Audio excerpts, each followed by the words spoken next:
Hello, I'm Angus at LabVac. Welcome back to another video, or if it's the first one you've ever watched, hello again. Up on the bench today I have a Vacuubrand RC6 vacuum pump.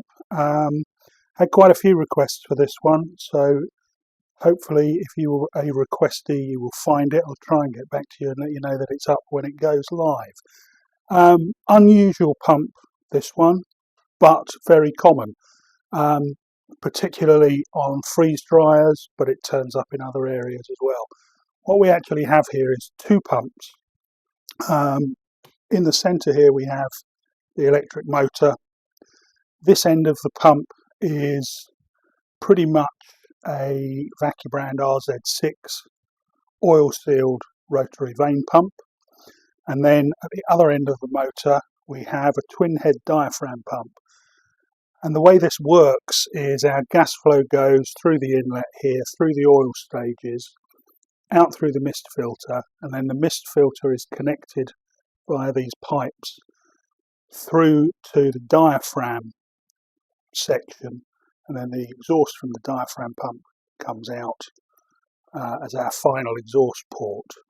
So what's actually happening there effectively is that the diaphragm pump is reducing the pressure, creating a vacuum in the oil box, and therefore distilling the oil all the time the pump is running. So any vapours that enter the pump don't have a chance to condense. They're drawn in vapour form through the diaphragm pump and out by virtue of the fact that the oil is kept under vacuum at all times.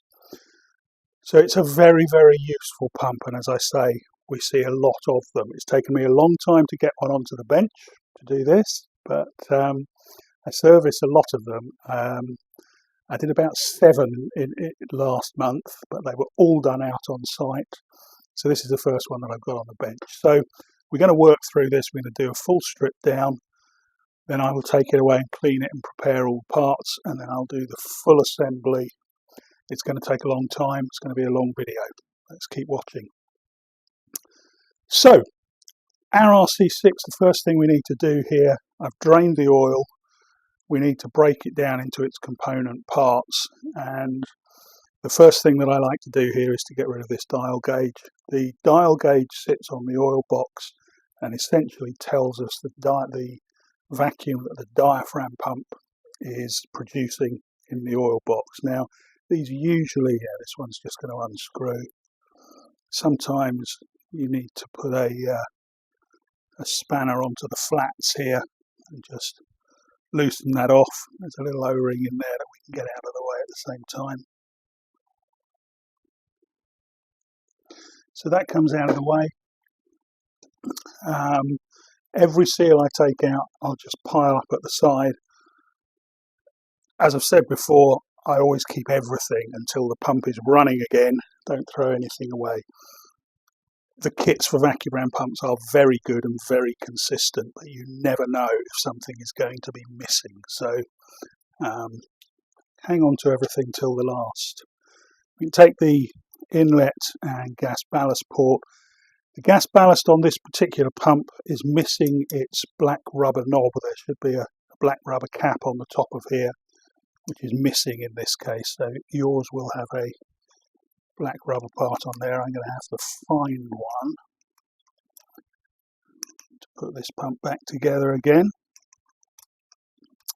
So there's a couple of screws there, and then that cover can come off. And the inlet port will come off, which has an O-ring underneath it. Same with the gas ballast. O-ring there that needs to come out and be replaced. There's also a fine foam filter inside here, which should be in the kit. So that wants to come out as well, and that will be replaced. Next thing to do is to split the two pumps. So to get that started, I'm going to take a 19mm spanner and undo this mist filter. These tend to get very stuck.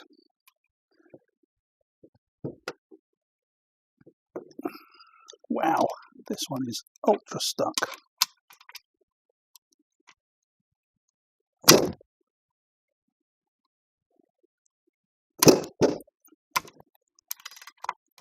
There we go.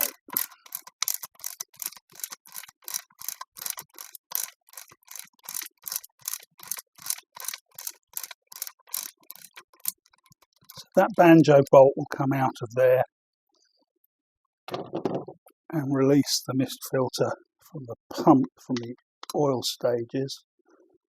We've also got down here a couple of PTFE tubes that run up to the diaphragm pump. So again, oftentimes these will just be finger tight, but on this pump they are not. So we'll get a little spanner down onto those.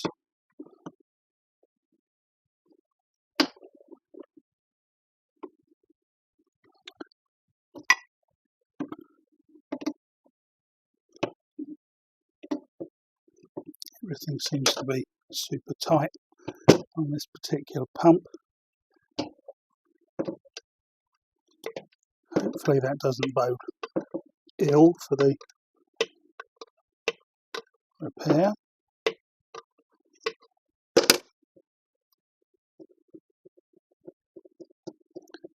But we can get those undone now. If those are completely stuck, those two nuts, you do obviously have the option to release some of the other fittings here that will give you better access, because they are a bit tricky to get onto. And then once they're undone, the tubing itself, even with the nuts removed, can be pretty tight on there, so it takes a bit of wriggling to get them to come free. And it is PTFE tubing, so it's very difficult to grip because it's very slippery. So that's the mist filter removed. So in here is a ceramic element. It's upgraded over the regular pumps. And then this part here is a silencer. That's not normally there. Somebody has added that one way or another. Normally you would just have a hose nozzle there as your final exhaust, because ideally or correctly you should be ducting that away to some sort of extract. I'll get rid of that O-ring. So we've now got the mist filter apart, and effectively those two pipes free, we can now separate the two halves of the pump. So to do that, I'm going to tip it up on its end, bringing it very close to the camera, and then down on the rear side here you can see there's a guard that just covers over those pipes. So we need to release that by removing the little posi drive screw there, and then there are 3 machine screws that hold the two halves of the pump together.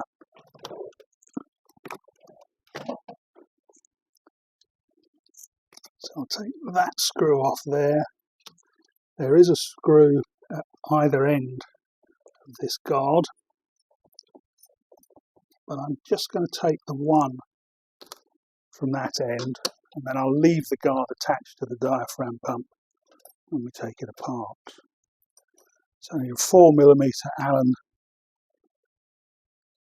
to release these. One there.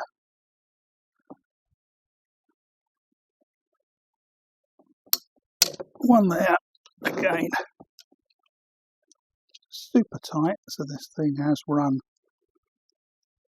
for a long time and at an elevated temperature to get those as tight as that, I would say.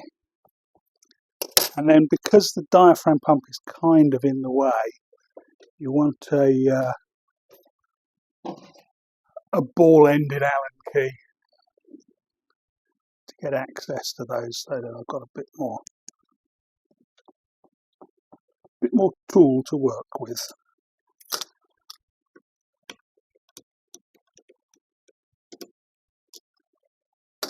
and then the motor is coupled to the oil stages with a regular Rotex type coupling with a rubber spider in the middle. So at this point the diaphragm pump will just lift off like that, and we've got the two halves. So there's our coupling element, which is definitely seen better days. So we have our oil stages here, which we can largely now treat in the normal way. And then this is our diaphragm pump. Now the nice thing here is that the diaphragm stages remain attached to the motor. So at this point we can actually run this as a unit and test the vacuum that it produces. One of these pipes will be to the inlet and one to the outlet. So once it's running, you can easily work out which one's which and put a gauge on there. So the work that needs doing on these, if we tip it over onto the side, again we've got a couple of black nuts underneath that connect the tubing. So we're going to loosen those off.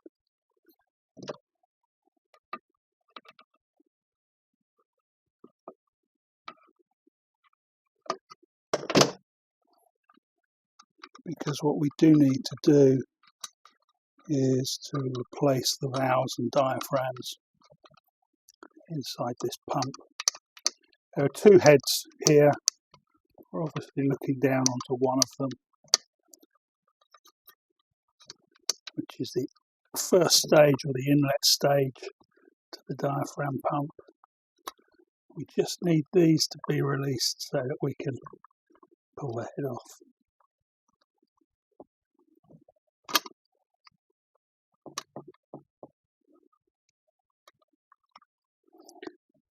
Boy, this is fighting me. There we go. So 5mm Allen key. We can take the 4 bolts off that hold the head in place.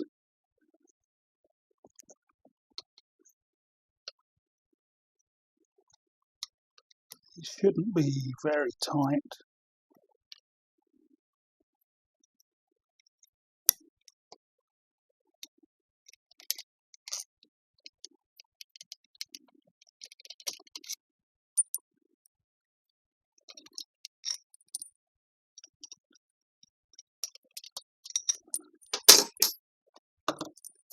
Those out and put them in a pot, and now we can lift the head free.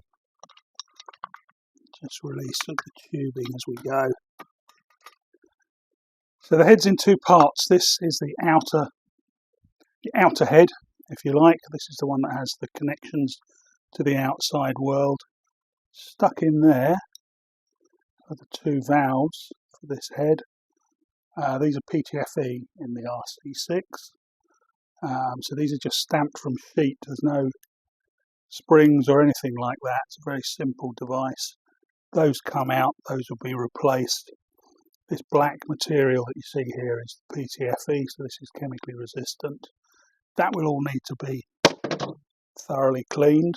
The inner head, you can see the ports where those valves would correspond.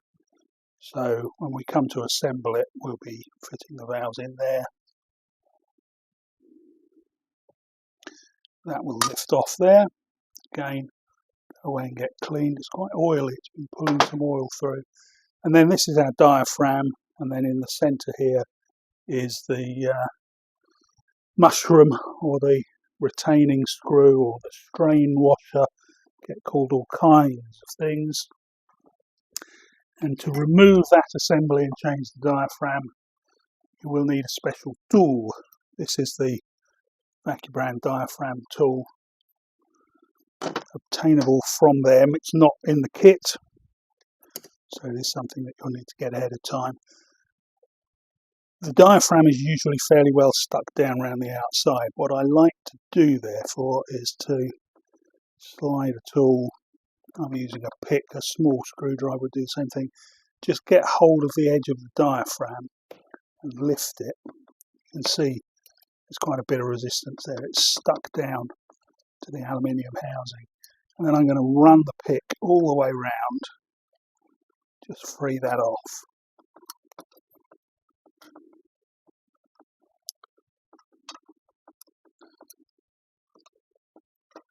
Once that's free all the way round, you get the tool in behind. So underneath here, if I lift that out of the way, you can see there is a, I think it's octagonal shaped backing disc, and the tool is designed to fit onto that. So it's going to grab the flats on either side and sit down on there, and then we can use that to unscrew the strain washer that's holding it and lift that away. Underneath there you are going to find some shims, usually two like that, a slightly thicker one, slightly thinner one. There's usually two. Occasionally you'll see one or none or three, but usually it's two. They have a nasty habit of falling down inside the pump. So if they're not there, pick the pump up, turn it over, give it a good shake, and you should hear them rattling around, and hopefully they'll drop out. If they don't, then you'll need to go in there with a magnet, this sort of thing, but preferably one a little bit more flexible. You can go down inside and find those shims. They do need to go back on. They set the distance between the diaphragm and the head at the top of the stroke. So that all comes out like that, and we can slide the whole thing out of the tool, and then it will come apart. So that's our retaining screw. That's the diaphragm stuck onto the backing plate. When I say stuck on, it's only stuck because of the running time that it's had. It's just self-bonded. It's not actually, there's no adhesive going on there. That's the backing plate. We'll clean all of those up, and then we'll get new diaphragms and valves. The other side is exactly the same, so I'm not going to take that one apart right now. I'll do that off camera. Exactly the same process on the other side. What I would say to keep things straightforward and avoid messing up swapping pieces over, which is easily done, do one side at a time. When we come back and do the reassembly, I'll show you reassembling this head. Do one. Once that's closed up again, turn it over and do the other side, and then you've got no chance of swapping over parts. The parts that are in here, there is a dowel pin here, so it's impossible to assemble that the wrong way round. Okay, so I'll get that out of the way, and we'll dive into the rest of the pump.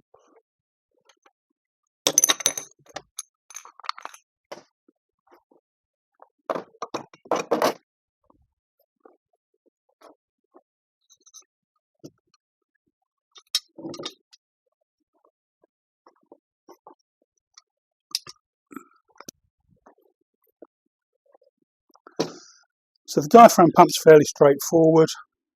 We will come back to that for the reassembly, but let's move on to the oil pump now. Unlike if you've watched the video on the RZ6 standard pump, or if you've worked on one before, this is very, very similar, but it does have this adapter plate that connects it onto the motor, which is slightly different. So we're going to go ahead and remove that. We've got 3 Allen bolts to remove, again with our 4mm Allen key, and again they are insanely tight on this example.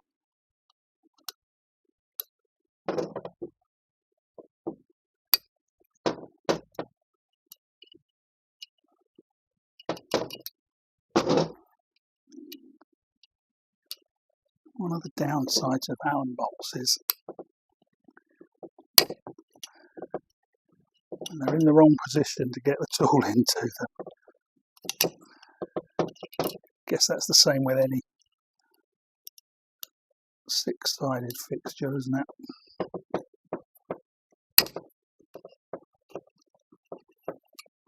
Okay, so having got those slightly loosened, I'm going to switch to another tool with a long reach. There we go.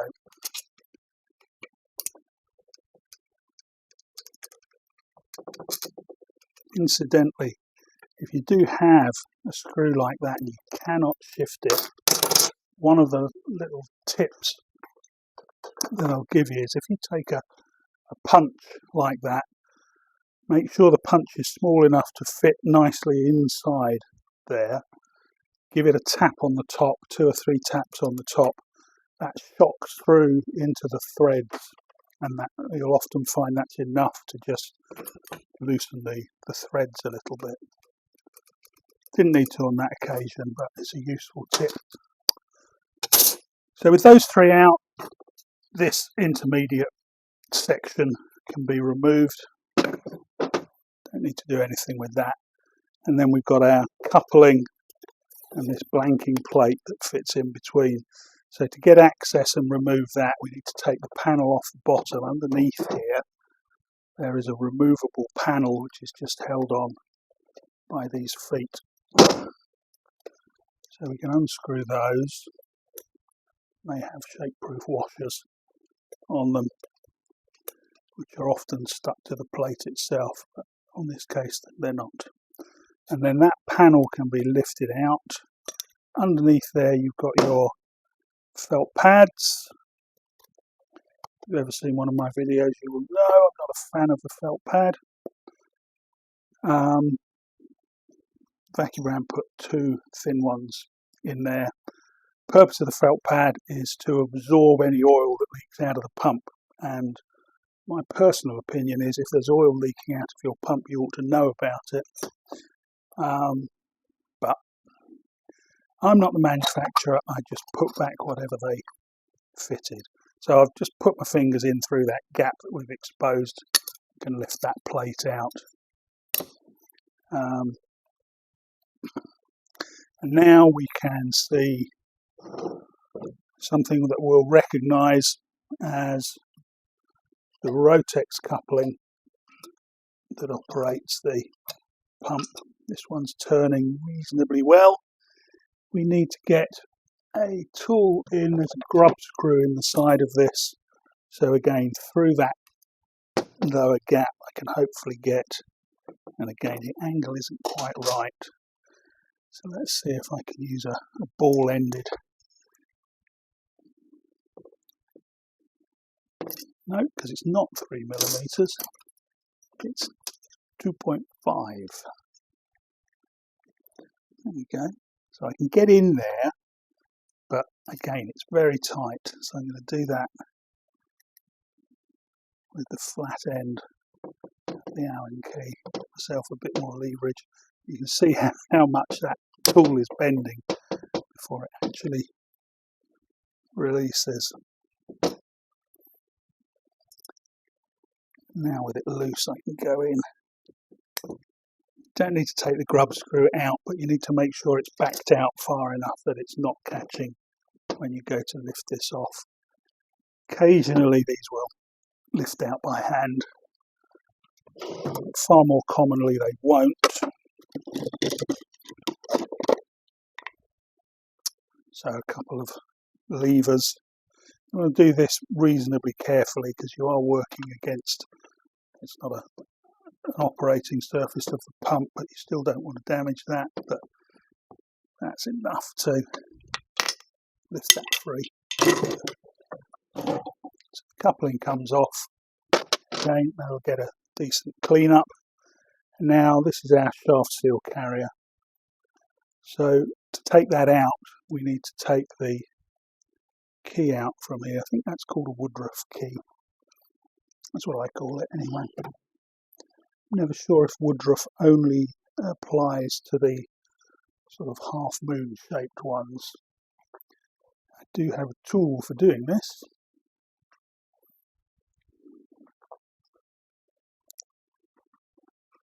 It'd be great if I could find it. There it is. So these are flat end pliers. Be careful if you don't have this type of tool available. There you go, just lets me pull that out. That does minimal damage. You may find that you get a slightly rough edge there, but that can easily be polished out on a bit of emery paper before it goes back in. But do be cautious if you're using anything like a regular set of pliers. These ones are quite deeply knurled. They're going to leave quite a bit of damage on there. You can use a side cutter, which again, that will do less damage because it's a smaller point of contact. And then we can undo the 3 screws that retain the outer shaft seal.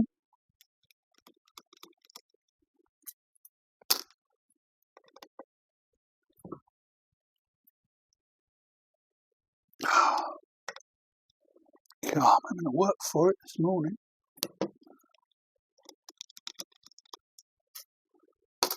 So that one is super tight. What I'm going to do is attempt to locate the dead blow mallet.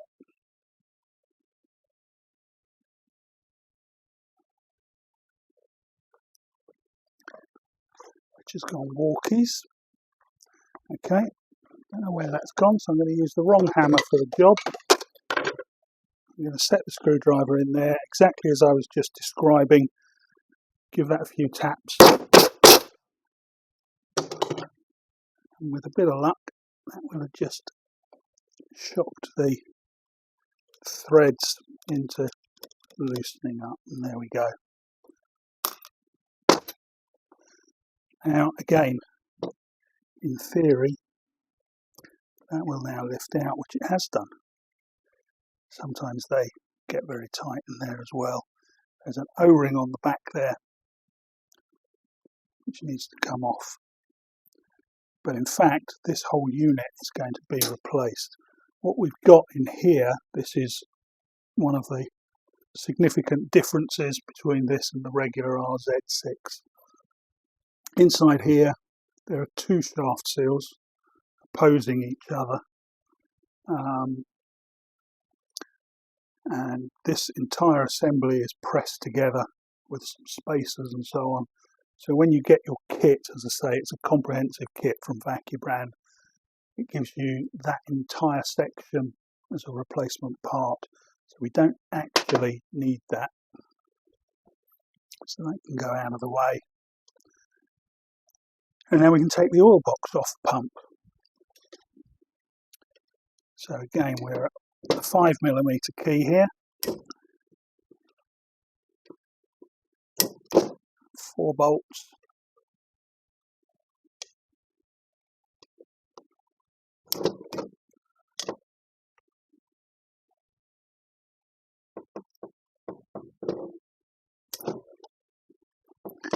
Once those are removed, we will find out the condition of this pump.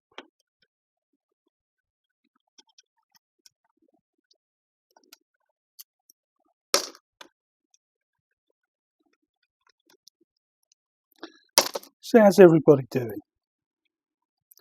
Hope you're having a good day, although by virtue of the fact that you're watching this video, you're probably not. You're probably thinking, how the hell am I going to get my pump to work again? But that's all right. We'll get you there. And then the whole thing lifts out. So that's our oil box, which does have, don't know whether that's picking up particularly well. There's a bit of gunge sitting on the bottom there, but generally speaking, that looks pretty good. That's not too bad.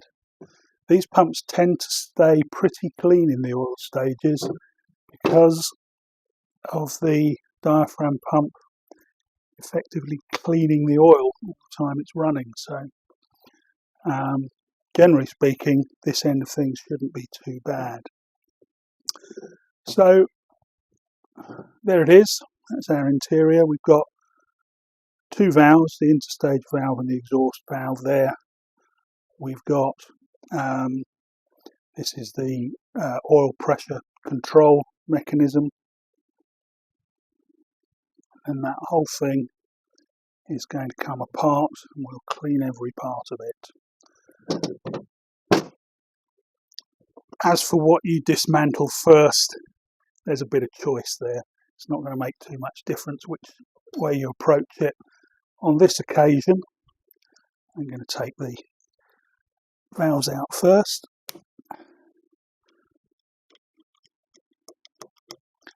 So they're just held in with a single screw, and the separator lifts off. Underneath there we've got a spring and a valve plate. Those are going to be in the kit, so we're not going to hold on to those.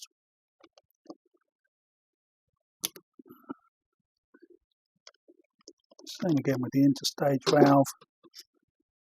One screw, one separator, one valve and spring assembly. So that's the plastic parts out of the way, and then we can, it's worth getting those out of the way because obviously we don't want to risk any damage to those. Everything else is made of solid materials, so we'll start at the end and work backwards. So the faceplate on the end is the oil pump cover, which again is super tight.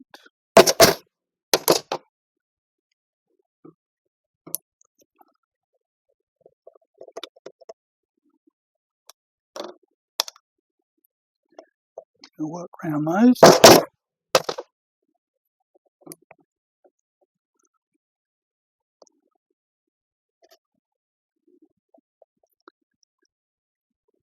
A bit of rag just helps me to grip the handle. Starting to get a little bit oily now.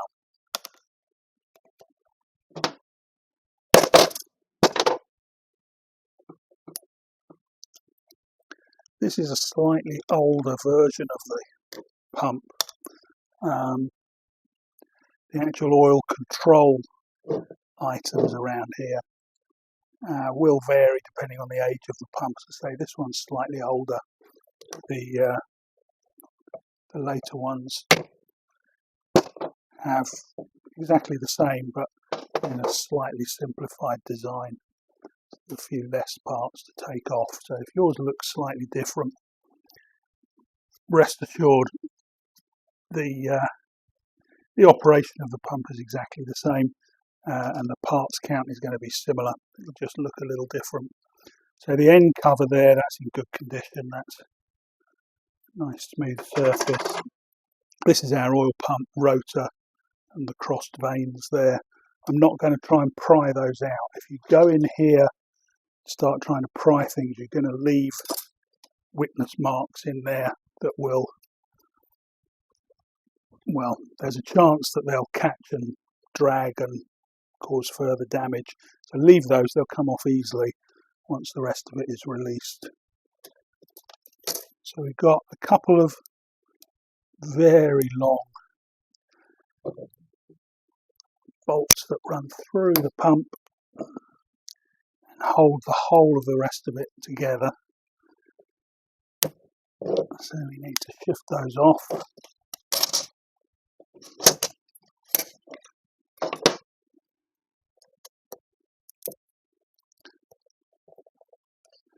They come out like that. Now, underneath those, sealing behind them there's a Doughty seal on each one. The Doughty seal, which needs to be replaced, is usually pretty well stuck in there. I managed to get one of them free. So that's the Doughty seal. Doughty seals are brilliant. It's a little rubber seal that's bonded into a metal outer ring, so it can't expand. When you compress down on the seal, it can't expand, the metal holds it in place. They're extremely good seals, and they're used there to seal the head of that bolt for vacuum. So those need to come out. Again, if they won't come out easily at this stage, don't be too concerned, because during the cleaning process, when your solvent gets in there, it's going to release that and the thing will fall out anyway. The important thing is to make sure they're not still in there when you go to reassemble, otherwise you'll end up with a seal on a seal, which doesn't tend to work so well. So with those long bolts removed, this whole thing will come off from the adapter plate. It might come off in one piece, it might come off in several sections. See, in this instance, that end's sticky and this end is not. So the way these are put together is each stage sits inside the previous one. So we just need to separate all the stages, which may come undone like that. They may not. I'll show you something else in a moment for when they're really stuck together. In here, that's a small plastic piece called a coupling cross that couples the shaft through. Now, you remember a moment ago I said not to try and pry that out. Once we've got this end section off, you can just pop it out from behind with a finger. So that gets that out without risking any scratches or damage. We do need to take the sections off the end of here, so I will come back to that in a moment. Here we have a second coupling cross. Occasionally you'll find those coupling crosses are broken when you take the pump apart. They're designed to do that. They're designed to sort of be the weakest link. So if you get a seize situation anywhere within the pump, the first thing that breaks is that plastic coupling, which effectively disconnects the drive through the shaft, and so your seized section won't continue to grind itself to pieces because it will effectively be decoupled from the motor. So we can pull that out. We've got vanes with a supporting spring and the low vacuum rotor. And then these two, let's say, these two won't come apart by hand. The way that I separate those is I keep this seal driver just for doing these pumps, but any seal driver that's the right size, you want a good clean surface on there. Place it inside the stator up against the plate and then give it a little tap. Take the tool out and there's the two sections separated. So they're easy enough to get apart. And then the final stage, let's see if I can get a grip on that now. Because they're round, they should be able to rotate. So I'm trying to rotate it and lift it, and there we go, eventually it comes. So I can take off the high vacuum stator. Bit of a build-up of crap in there. High vac vanes, which have two springs, and then this rotor will lift out. And the condition here is not great. It's not disastrous, it will clean up and go back together, but it's not great. And then here, hopefully you can see that, that's not supposed to be in there. That's a little bit grim. So this pump has been ingesting along the way. This section also needs to come out, and that's how you do that. Now again, that particular part tends to get very stuck. If that's the case, again, smaller size driver in behind against there, and give it a tap, you'll work it through. With all pumps, If you get parts that are really stuck together and don't want to come free, the next stage to that, if you can't knock them free reasonably easily, you don't want to be wellying on them, because again you're going to damage surfaces.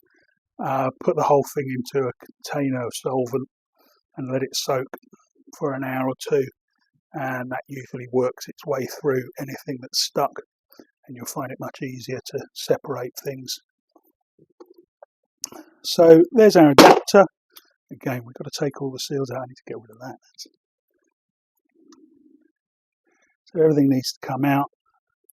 That's the gas ballast non-return star.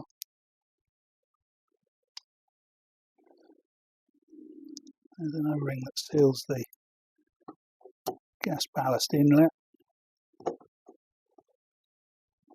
again is very stuck. There's the oil box gasket, which in the case of Vacuubrand pumps is an O-ring. It's rectangular now. When it comes in the kit, you'll see it's a regular O-ring. And then that's everything removed from the adapter. And then we've got to work through all the rest of the parts. And sometimes O-rings will stick to one surface and not to the other, so they might not be exactly where you expected them to be. If one appears to be missing, check the corresponding face of the next stage. It's probably just adhered to that. There's a lot of these very small O-rings in Vacuubrand pumps. I think they're about 6mm diameter.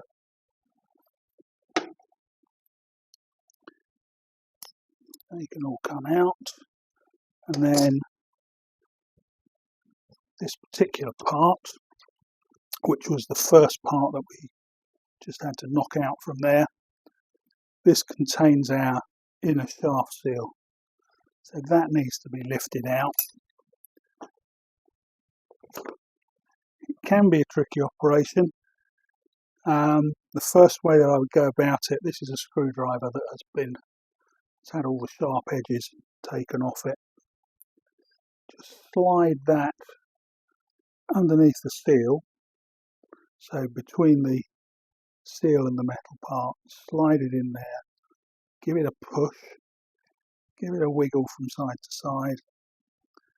Hopefully that will catch the shaft seal and lift it out.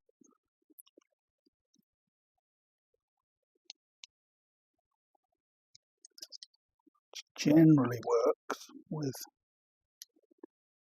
Vacuubrand pumps. I need to just place that down so I can get a bit more of a shove behind it.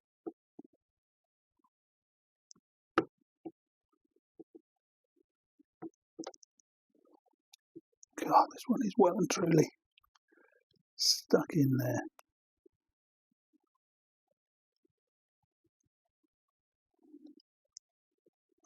It doesn't want to shift. Just try using a screwdriver with an even smaller blade. See whether that will work its way underneath.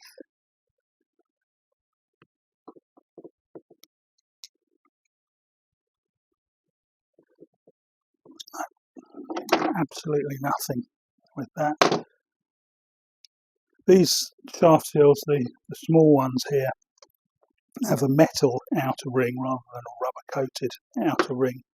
So what I'm going to need to do is my next attempt, I'm going to place the blade carefully against the edge where the seal meets the metal facing. Try and get that stable.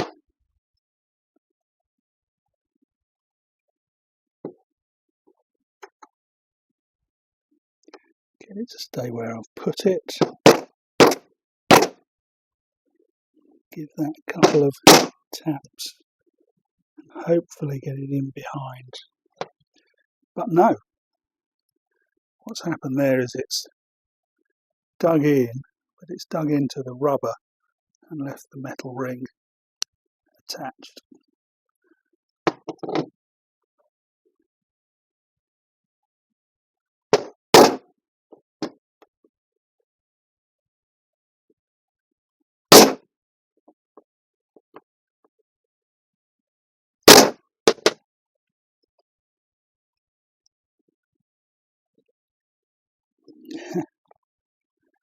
Oh, we've got one tricky one here.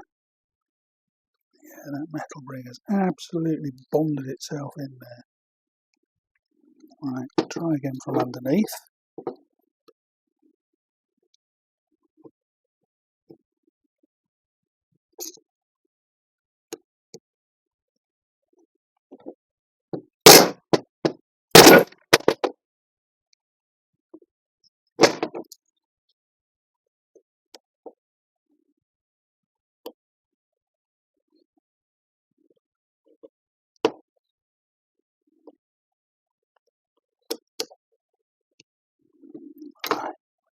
I do believe I've got it this time. There we go. So that's the part we're keeping, that's the part we're losing. So that metal outer there fused itself fairly convincingly. Again, a little bit of a bath in some solvent might have helped there, but we've managed to do it. Crucial thing there is that you don't want to leave any damage on this surface. Don't know what you can pick up there. There is a very slight mark there. I'll judge it once the part's clean. I don't think that's going to need any rework, but if it does, then some very fine 500-600 grit emery cloth, just very gently applied to that, should bring it back. So that's the inner shaft seal done. There is another one. We're not done yet, quite. The oil pump is also sealed with exactly the same type of seal, fitted in reverse back here in the oil pump stage. So that also needs to be gently pried out the housing, and that one's come out beautifully. No problem there. That one was actually fitted the wrong way round.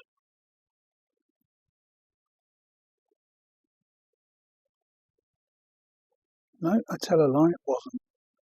It's a slightly different design to the normal ones. Looked a little bit different. So we can now just take the rest of the items out of here. We need a large flat blade screwdriver.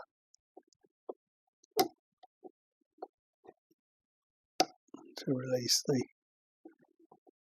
screw there.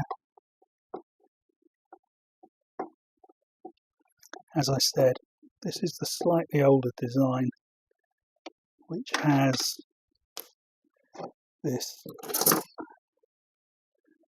fine spring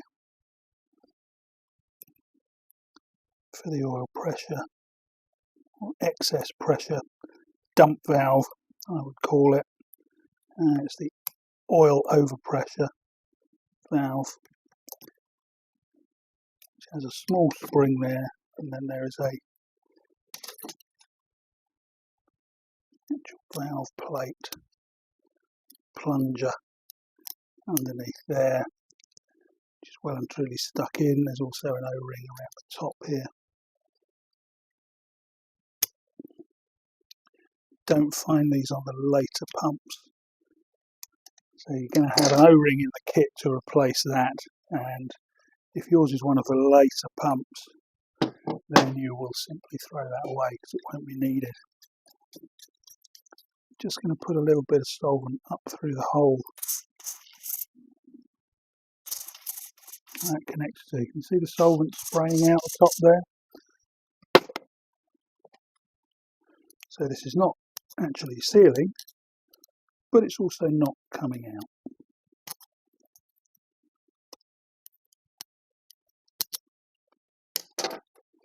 Okay, last resort.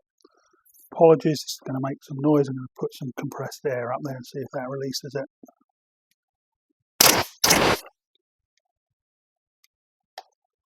Oh, it did. It released it so fast I didn't even see it go. So that's the assembly that's inside there. Again, there's a replacement plunger and spring going to be in the kit. So we'll get rid of all of those soft parts. That's our cap, and that's now cleared out.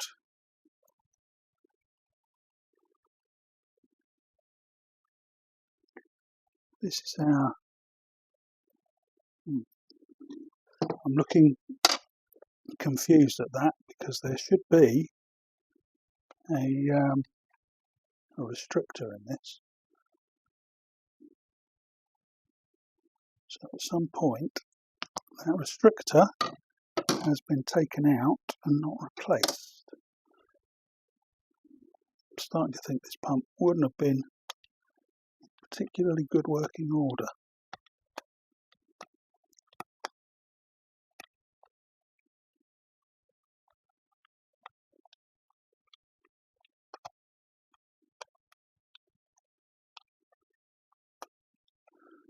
I'll wind that extension all the way out.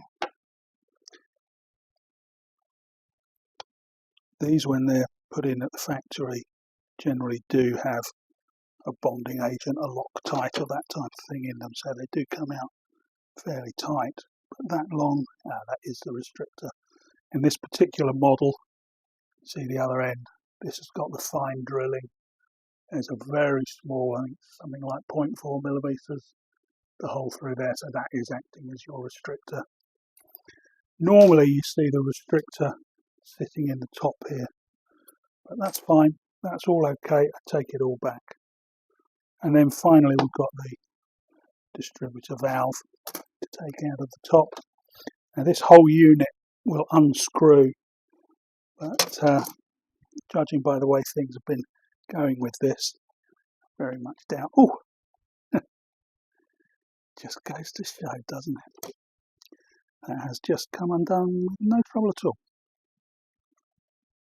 So that unscrews from there.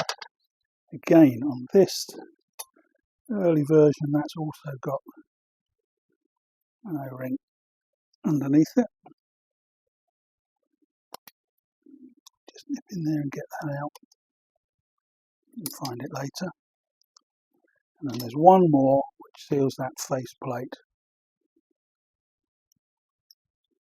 So you can lift that one out, that very fine O-ring. And then this assembly actually should be dismantled.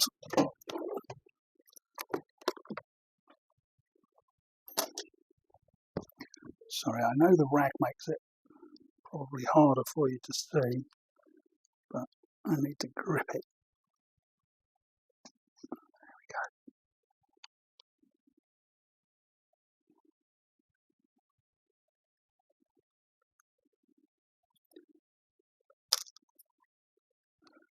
The more further you work through the pump, the smaller all the screws get. I swear it's a German thing. Got to use every tool in the toolkit with a German pump.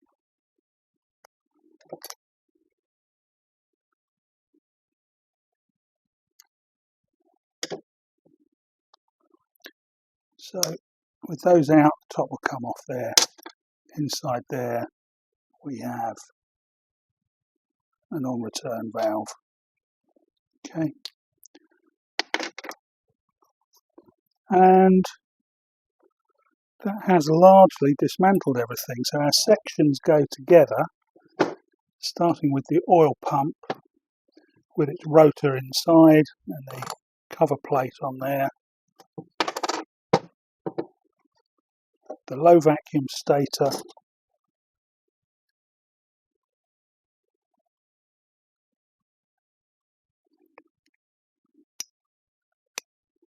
still got an O-ring stuck in it, and another one on the reverse side. That's the low vac. There's our centre bearing, which holds the rotors together. High vac stator, and then the intake plate there. So that's all of those disassembled. That all needs to go off and have a very thorough clean. Just looking at it as I've taken it apart, condition-wise, underneath the murk, it actually looks pretty good. There doesn't seem to be any major scoring in either of the stators. The rotor is a little less gorgeous, but it's not deeply scored, and the positions where the shaft seals sit, which obviously are absolutely critical, I think we'll be okay with that. We'll get that back together. So the one final thing to dismantle is, from right back at the beginning, our mist filter and distribution block. So changing the element in here is not part of the standard service, but looking at this one, it's going to need to be done. So I might as well, while we're here, show you how that's done. There are 4 of these bolts that hold the plastic bowl onto the assembly. So I'm going to start by undoing those. There's one tucked right down there.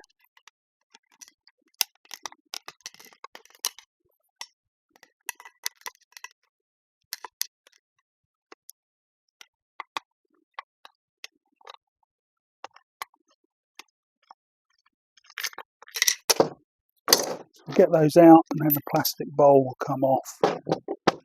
Now, one thing I will say, the plastic bowls, they're a little bit fragile.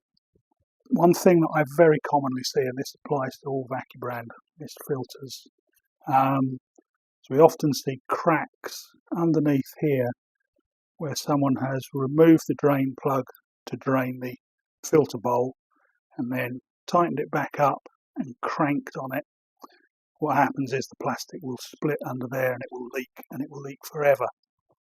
On a regular pump, regular mist filter, that will mean that you're going to have oil dripping out bottom onto the bench. On this pump, this component is under vacuum from the diaphragm pump, so that's going to kill the vacuum that you're able to achieve in the oil box if you've got a crack in that. If you need to drain this, in my opinion, it's worth taking those bolts out and removing this, leaving the drain plug exactly where it is and draining it that way. It's a bit more work. It does mean removing the whole filter from the pump. It will take a little bit more time, but it will mean that you're not disturbing that plug and not causing that crack to appear. It's so common, I think it's worth being aware of that as an issue.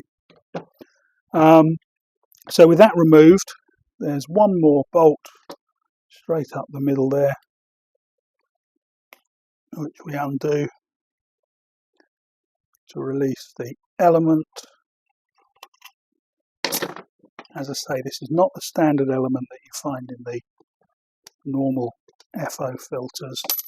This is an upgraded ceramic version. So that through bolt has a Doughty seal on it. Generally, Doughty seals are so good you can reuse them. I do keep a bag of those. It's a different size to what's in the pump. Do keep a bag on hand, but usually you find that they can be washed and put back in again. And then the plates at the top and the bottom here have to be retained. The new element, which should be white, that white section in the middle, and the rubber discs here and here come together as a piece. So the element will have new rubber.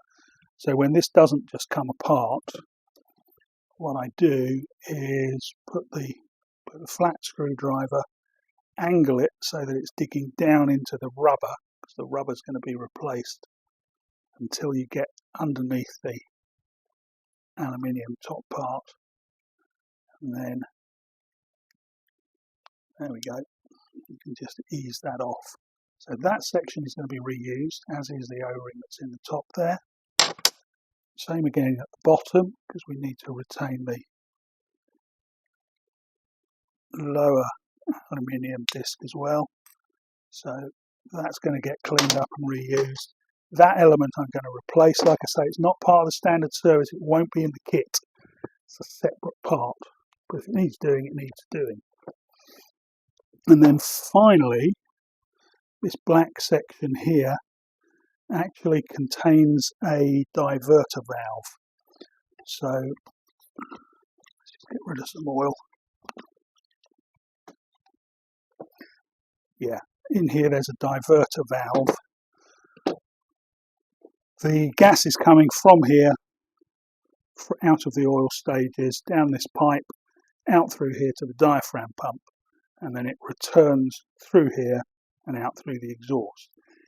If you have a very high load of gas coming from here, the throughput of the oil pump exceeds the throughput that the diaphragm pump is capable of.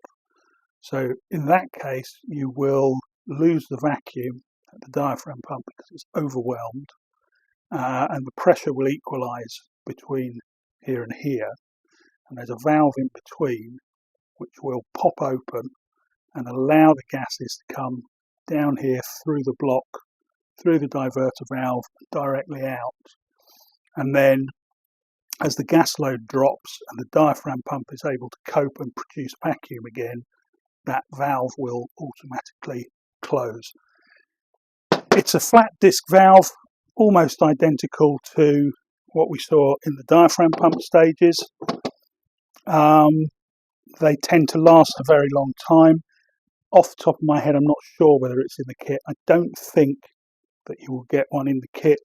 And as I say, normally you won't need to worry about it. But given the condition of the rest of this pump, I'm going to open this block up and see what that valve is like. Obviously it's helpful for you, it's a little bit of extra information.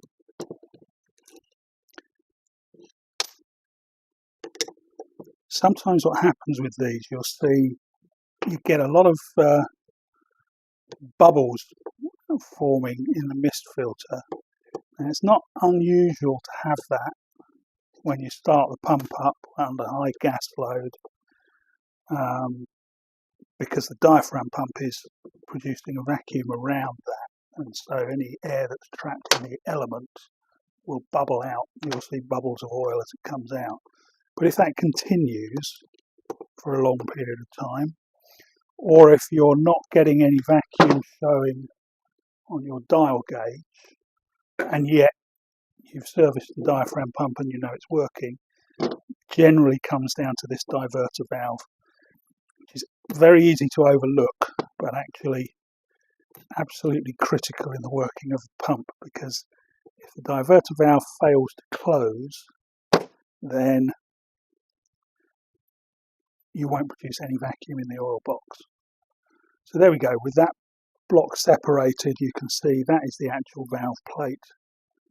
It's exactly the same dimensions as the valves that we saw in the diaphragm pump. This is a Calres material, and this again should be flat. I think it's going to be very hard to pick this up on camera, but maybe you can see that that valve is quite badly dished. It's a dome shape in the centre there, so that is not going to seal very well, and we're not going to get good vacuum in the oil box, so that's going to need to be replaced. Won't be in the kit, be an extra part, but if we want the pump to work to best efficiency, it's going to need to be done. And then that's our banjo bolt assembly that holds that on. There are O-rings top and bottom there. You'll get away with not replacing those in most cases, but in this case, it's all going to get renewed. So there we go. That is absolutely everything taken apart on our RC6. I'm going to take it away, give it all a clean, get it all back, and then I'll come back and show you the reassembly process.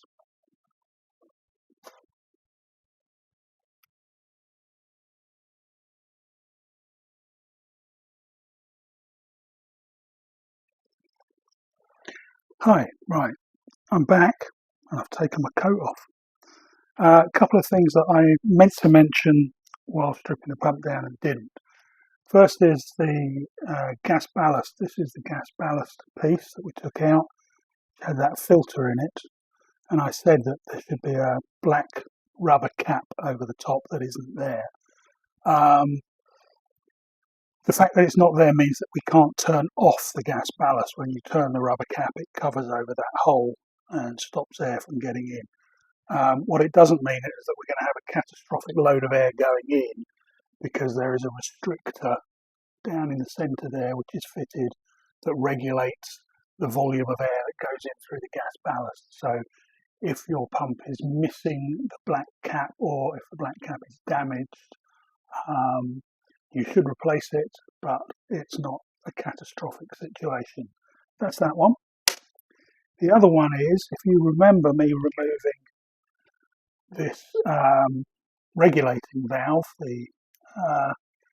I said that they normally don't unscrew, and then this one unscrewed very easily, and I didn't say anything else about it.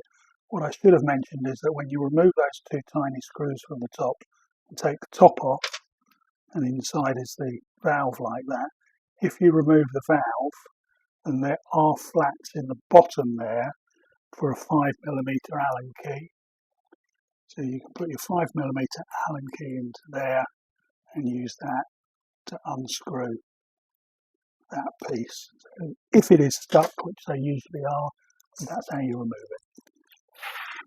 Okay, welcome back. Welcome back. Everything here has been cleaned. Look, that's how shiny we like things to be. It's all been cleaned, ultrasonic, polished, cuddled, spoken to with loving kindness, and is now ready to go back together again. So I'm going to start by putting all the oil parts together. There's another thing that I forgot to mention during the strip down, which is that the vanes in the RC6 pump, unlike those of the standard RZ pumps, have pins in the springs. So there is one of those little pins in each end of the spring that sits inside the vane. Same all the way through, so you won't see that in the other pumps, but they're here in those. They generally tend to be stuck inside the holes, so the spring comes out, looks like a regular spring, and the pin stays in there. You can flush them out with a spray of solvent and give them a tap to get them out. Oftentimes they still don't come out, but then you put them through your cleaning process, and suddenly when you take things out of the cleaner, you've got all these little pins. That's what they are. You'll see them again when we put them back together. So I'll run through the kit. This is a complete RC6 kit from Vacuubrand, so let's see what's in there. First of all, we've got a very big brown O-ring. That is the O-ring that forms the oil box seal. Remember when I took this off, I said that it looks rectangular when you take it out. That's the O-ring that's going to fit round there. So we'll see that a little later on. A little box here which contains a new coupling. They're now blue. They used to be, they've been red, they've been yellow. The current ones are blue. Very small piece of foam, that's going to go in our gas ballast to replace the one we took out. This little bag has the valves for the diaphragm pump, those PTFE valves that we're going to put in there. Various bits and bobs in there, including new springs and pins for the vanes. This is our little dump valve arrangement, and you will also have this little rubber pad. That little rubber pad is what goes in the later model pumps. So the early models have this arrangement that we saw come out. The later models have a slightly different piston arrangement. Instead of having that, it has that pad which you replace in the end, and then there's an alternative spring. So there's a few bits here that we're not going to use, but they're in the kit, so whichever variant you've got, you'll have the parts that you need. Next bag contains mostly O-rings. So you've got lots of little O-rings there. There's our gas ballast non-return star. There are a couple of those doughty seals for the long bolts that are going to go in, and then that's the more common restrictor that I was looking for but didn't find, because we have an older type restrictor in this pump. So again, a few bits there that won't be used. Next, it's like Christmas, isn't it? Shaft seals. So we've got the two small shaft seals that we took out. One is the inner shaft seal, the other is the oil pump shaft seal, and then this is the complete outer shaft seal assembly with two seals inside it, all pressed together. So that's a direct swap in, which makes life a lot easier than rebuilding that assembly. And we have our replacement valves for the pump and also for the to replace the one that was in the overpressure valve there. So those will go in. Our main body O-rings, 5 of those, a couple of diaphragms for the diaphragm pump. And finally, the felt pads. Not saying anything. Not talking about felt pads now. So we get all of those parts out of the way, bring them back as we need them. Now I bet some of these little packets have got things in that I'm going to need. So put all of those safely over there. And I'll filter through them when I need to find things. So the assembly of the rotary pump is pretty much the same if you've looked at the RZ6 pump or the RZ2.5. I think there's a couple of different variants up on the channel already. You may have seen if you use Vacuubrand pumps. The basic arrangement here is very similar. So I'm going to start with my cleaned adapter. And we're basically going to build it up on here. Now, with the regular RZ6 pump, you would start by fitting the shaft seal, building up the motor here, and then building the pump onto there. Can't do that in this instance because the motor is attached to the diaphragm pump. It's a completely separate beast. So we're just going to build up the pump onto here. It will all be secured. Then the coupling will go on the back and we'll assemble from there. So that aspect is slightly different. But we still begin by loading up with O-rings and building up stage by stage as we go. So underneath this first section we need to install a body O-ring which sits into the groove there. All of these, every O-ring will go into a groove, so they're fairly straightforward to sort out.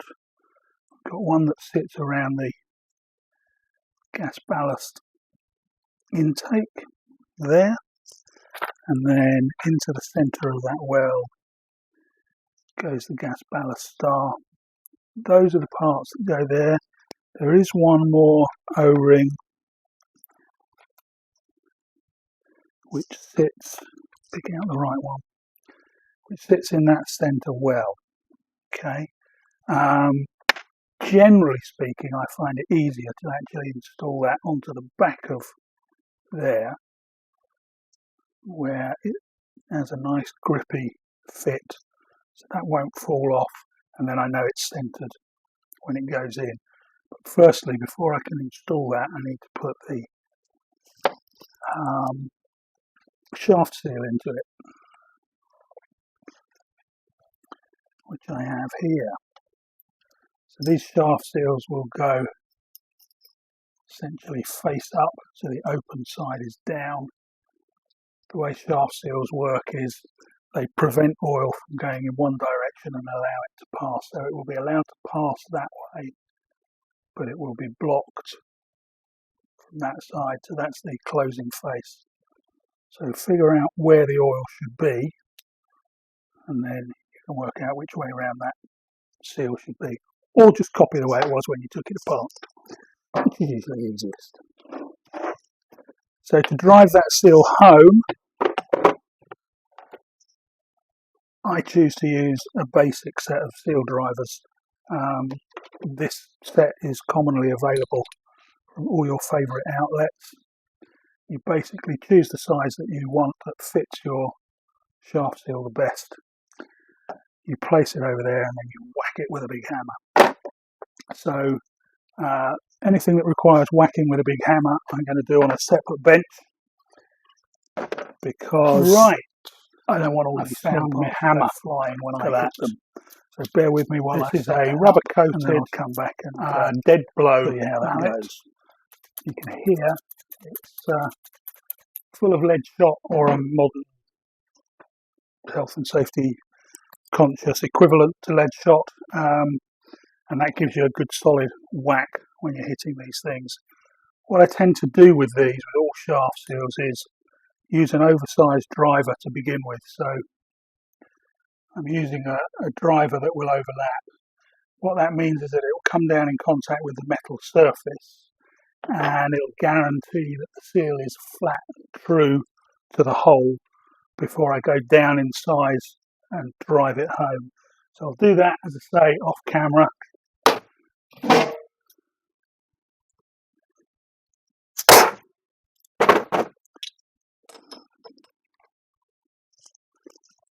And take a smaller size just to drive it home.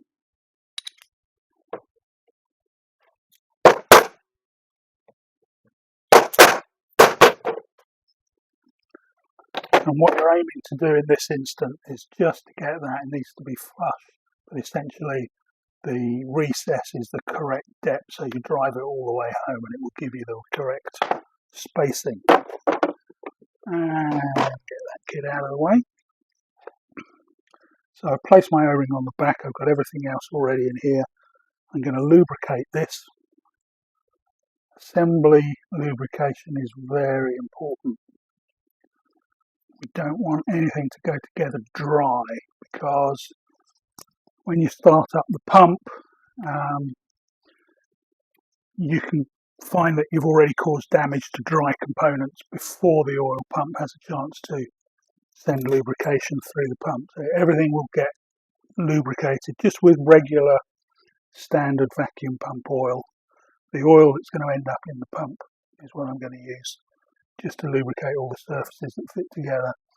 And then the way that I like to orientate things with the Vacuubrand pumps is drop the main bolt through, just give it a few turns to locate it. So now I've got a solid location, and then it will locate into the middle, drop into place, and I know that's correctly lined up because we've got to get those two bolts through at the end. If you do it all loose without doing that, any very slight discrepancy by the time you get to the other end of the pump will mean you can't get the bolt through. So we do it like that, and essentially you just build it up section by section, remembering to add all the tiny O-rings that are required as you go along.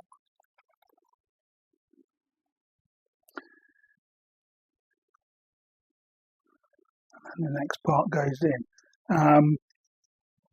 If you do get stuck, if you can't figure out the parts, what goes into where or where you should be fitting something, you can get exploded views of any vacuum pump. They're all out there.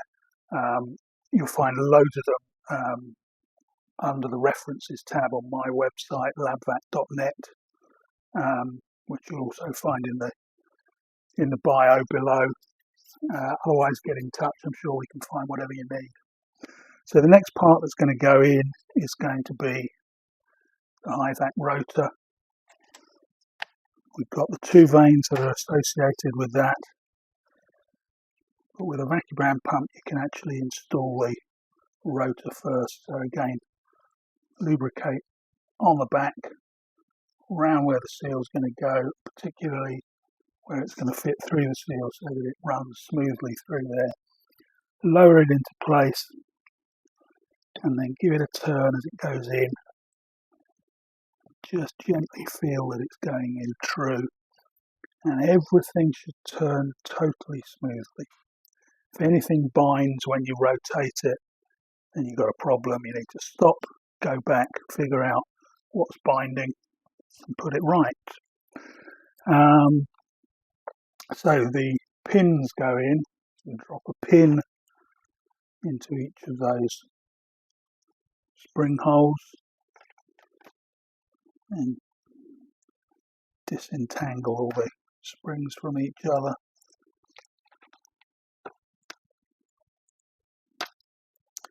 A couple of those, drop those in. Then the pins go in for the other end.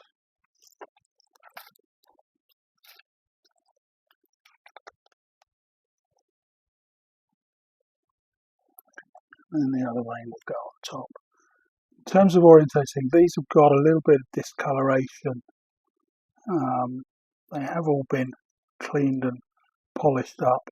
I'm essentially going to put the cleanest side facing in the direction of rotation. So if you check where the inlet is, which is over here where my thumb is tapping, so gas path is coming in here and going out of there, so the rotor is turning in that direction.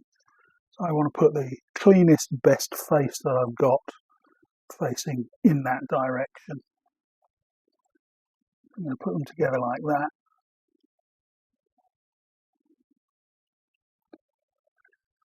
And then I'm going to dunk them in the pot of oil so that they're totally lubricated. There's oil getting into the springs and everywhere. And then just slide them through the slot in the rotor.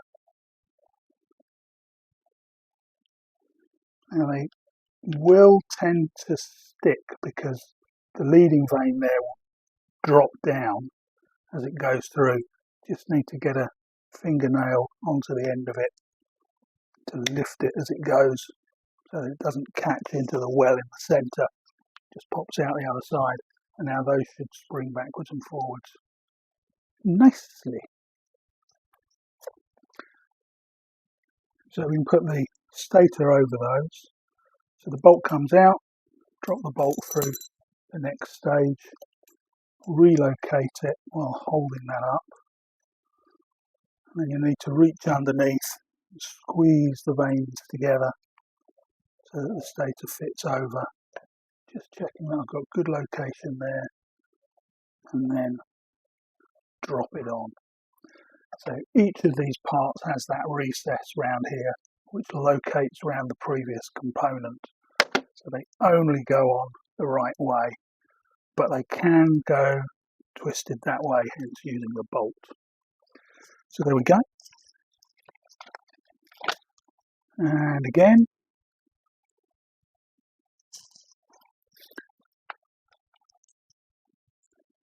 dropping in the O-rings as we go. Now I want to make sure, again, that I'm lubricated up here. You can't really over-lubricate. You fill the thing up till it's pouring over the top, which would probably be over-lubrication. But, you know, small amounts like that as we go along, just keep everything lubed up. Obviously, if there's too much oil in there when the pump starts, the overpressure valve will let it out. It will regulate itself as soon as the pump's running. So, bolt out, bolt back in, drop in the centre bearing, and another set of O-rings. So you'll see now we no longer have an O-ring around the gas ballast path there. That's because that's the end of the gas ballast path. It doesn't need to be O-ringed up any further than that. So only where you've got a groove do you need an O-ring. Okay, before we put the next rotor in, we need to put one of these cross couplings in. These again have all been cleaned. These are the original ones. They're not a part of the kit. They would only be replaced if they've been damaged by the pump seizing up. So that drops in there and locates in the groove in the end. So these slots are what locates there. And then the LabVac rotor with a bit of oil sits on top of that. So the cross coupling also locates the rotors are at the vanes sit at different positions. So the cross coupling locates that as you go along. So now, just for convenience, I'm going to give that a turn. You'll see that I am tending to only turn in the direction that the pump rotates, which is really just good practice. For the most part, the pump will be able to rotate in the reverse direction, but with some pumps that can cause some damage. Parts lock up if they're turned in the wrong direction, so it's just good practice to always stick to doing it in the direction that the pump's going to rotate. Pins, spring,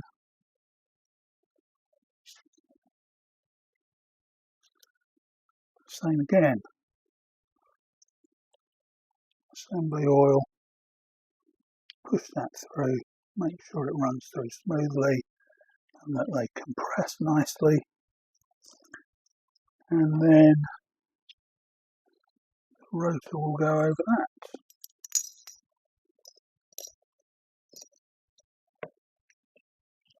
Squeeze the vanes to fit them in, make sure we're still catching the thread at the bottom, and there we go. So we're quickly building this up.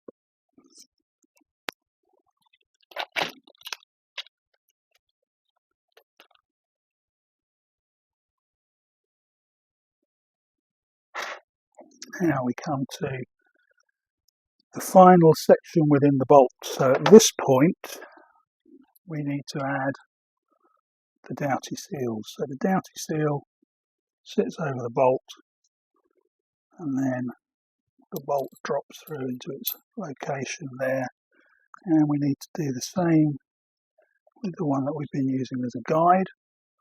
So take that out, add the Doughty seal from the kit, drop it back through, and now that whole thing can be assembled onto there. But before we do that, we've got another shaft seal to put into place. Okay, so we pop those there ready. Now, the shaft seal for the oil pump has to be fitted in a reverse direction, if you like. Because what's happening here is we've got the high pressure oil in the pump side here, and the purpose of this shaft seal is to stop that flooding through into the pumping mechanism. So the shaft seal is actually going to sit that way up with the open face up. It's going to sit in that centre well there, and that means that driving this in is a little bit trickier, because we don't want to be hitting on the rubber part of the seal because we'll damage the seal and it won't drive home. So we need to have exactly the right size driver to sit on the metal outer ring to just tap that home.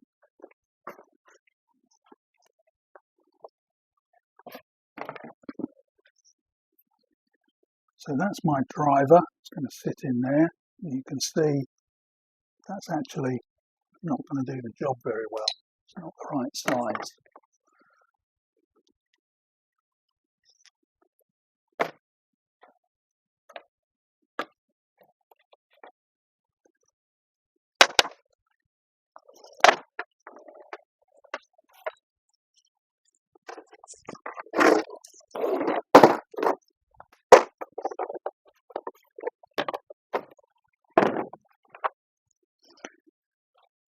Fortunately, I have a huge number of sets of seal drivers, so I will dig around until I find one that does fit, and then I can tap that home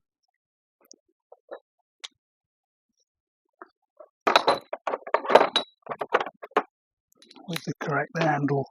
I'm just going to tap that down, making sure that it stays flush, and then the rotor, oil pump rotor, will sit inside that and it'll seal around there.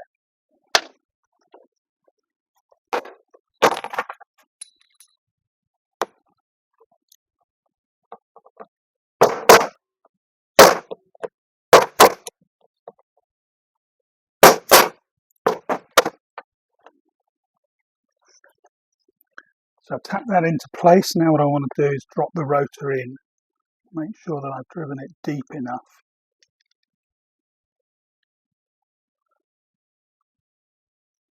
So you can see, I hope, that the rotor there is standing proud of the mating face. So that's going to need to go in a little bit more.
So there we go. A little bit of patience needed there, a little bit of working, just tapping it home until it sits right. And we're good. As always, when you're knocking about with things like that, just want to check that it hasn't left any debris in there. And then we can go ahead and assemble that. So bolts and dowty seals back in. You can see that this part sits on lube, sits at a jaunty angle. But provided you remember how it came apart, you'll realise that obviously the connecting parts need to be upward. The only alternative way you could install it is with those down underneath the oil line, which fairly obviously wouldn't be the right way to do it. And we can tighten those bolts in. They should just run down smoothly again. They shouldn't be binding anywhere. If they are, then something's out of alignment. You want to go back and just check on that.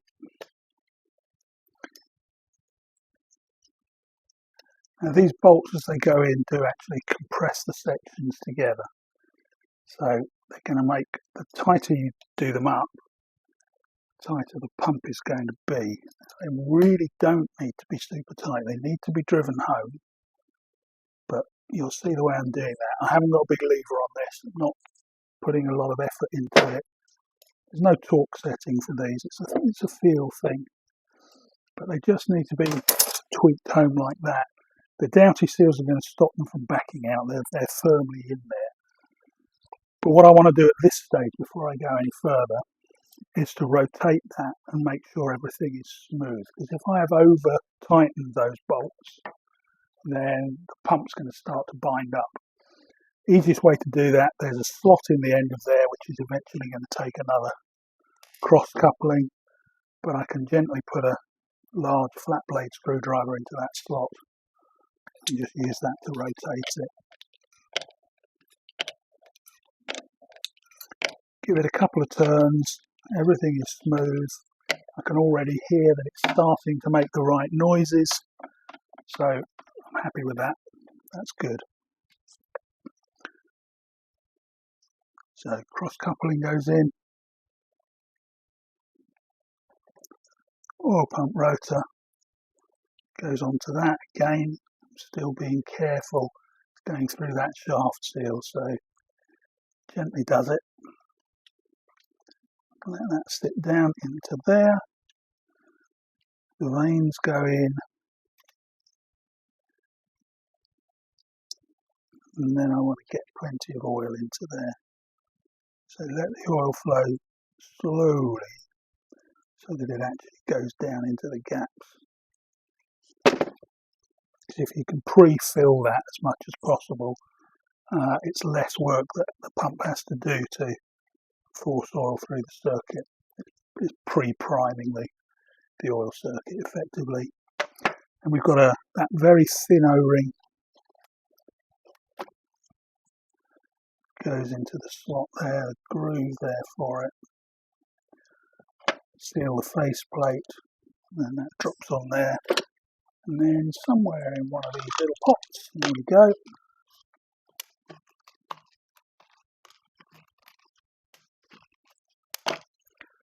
It's the 3 screws that hold that down.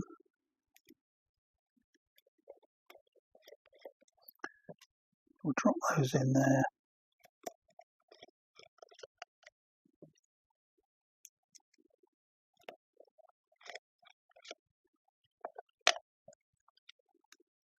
And that is the basic pumping unit, or the cartridge.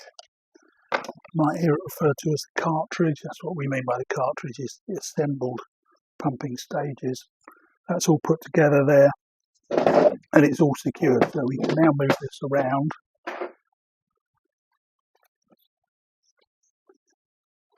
And refit the auxiliary parts to it. So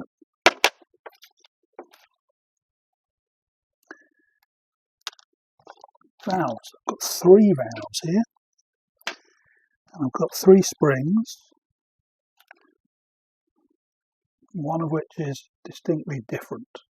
So that one on its own is the one that's going to go into the overpressure. The 2 that match are the actual pump valve springs.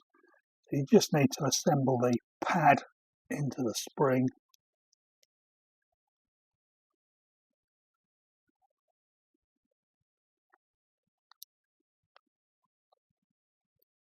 There, make sure that it's sat down. It does have a flattened end, so you want that to be flat to the valve pad. Same with the other one. Get those on there snugly. And then the separators sit over the top with their screws rather. Too many springs. Just make sure that's sat down properly.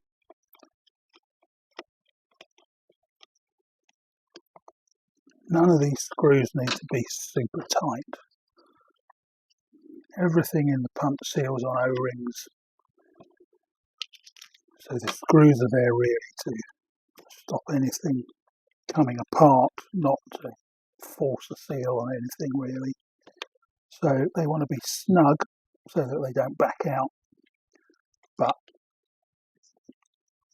don't welly on them, as I like to say.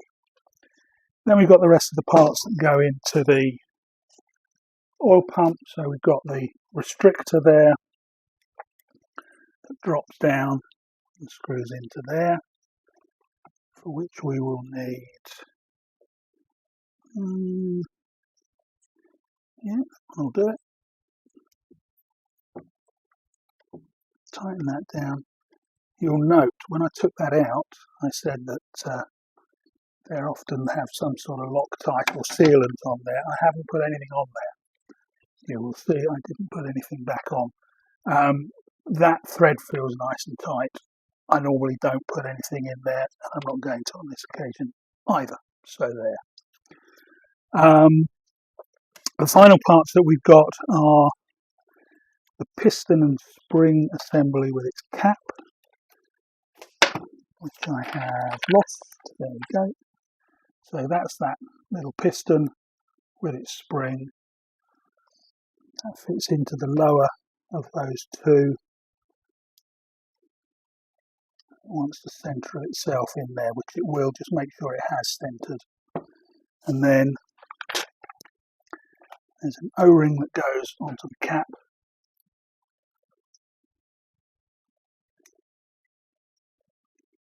There's a recess in the cap for the spring to sit in. Just make sure that isn't trapped.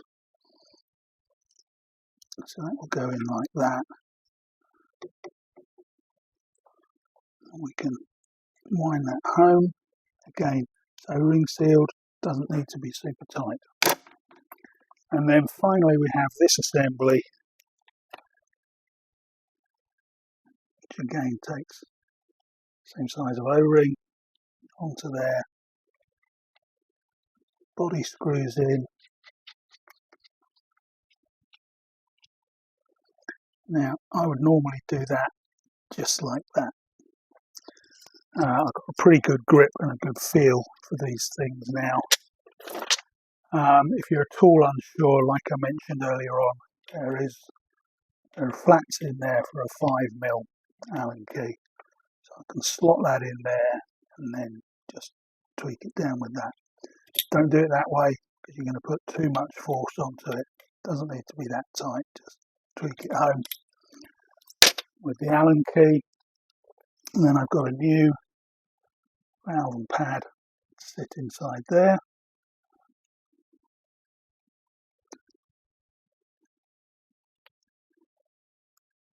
These pads must be slightly oversized. These aren't normally this difficult to put together.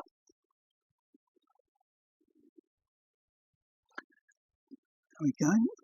That sits in there. Cover goes over the top, and again, the spring needs to be centered into that. And then those two teeny tiny screws, I'm going to hold that in. If I can find the teeny tiny screwdriver to make that happen. Okay, just get hold of that. I'm holding it on the screwdriver with my finger just so I can get everything together.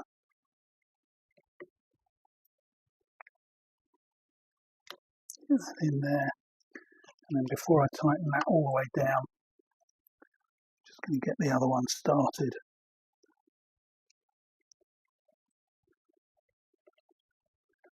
So I know they're both lined up and moving smoothly into the threads.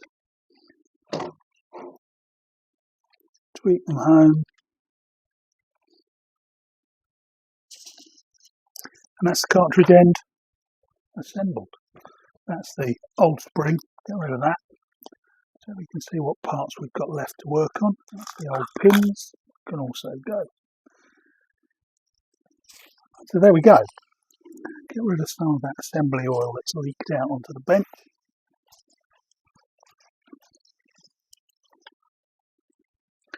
And with that assembled, we can turn it over, sit it on its end. It's rocking over slightly because it's sitting on that overpressure valve body. But if I move carefully, we should be fine. So we've got the main shaft seal to go into the back end. The main shaft seal has an O-ring that goes around it like that. These ones tend not to be quite so tight and they can fall off like that.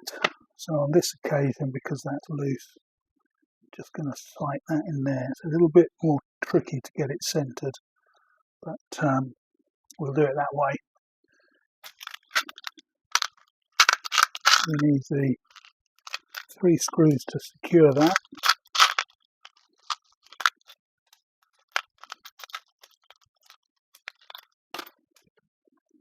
We need 2. Get some oil into it.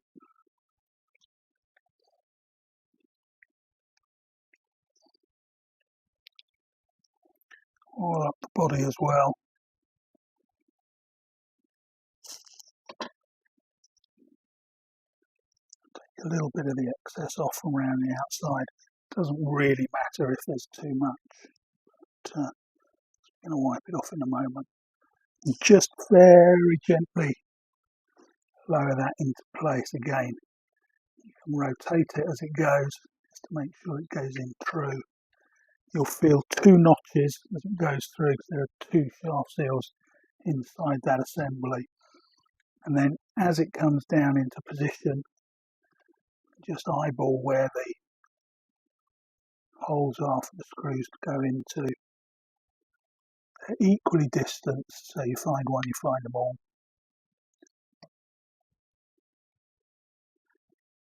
And then drop the screws, well in my case drop the screws on the bench and find them later. Drop the screws into the holes.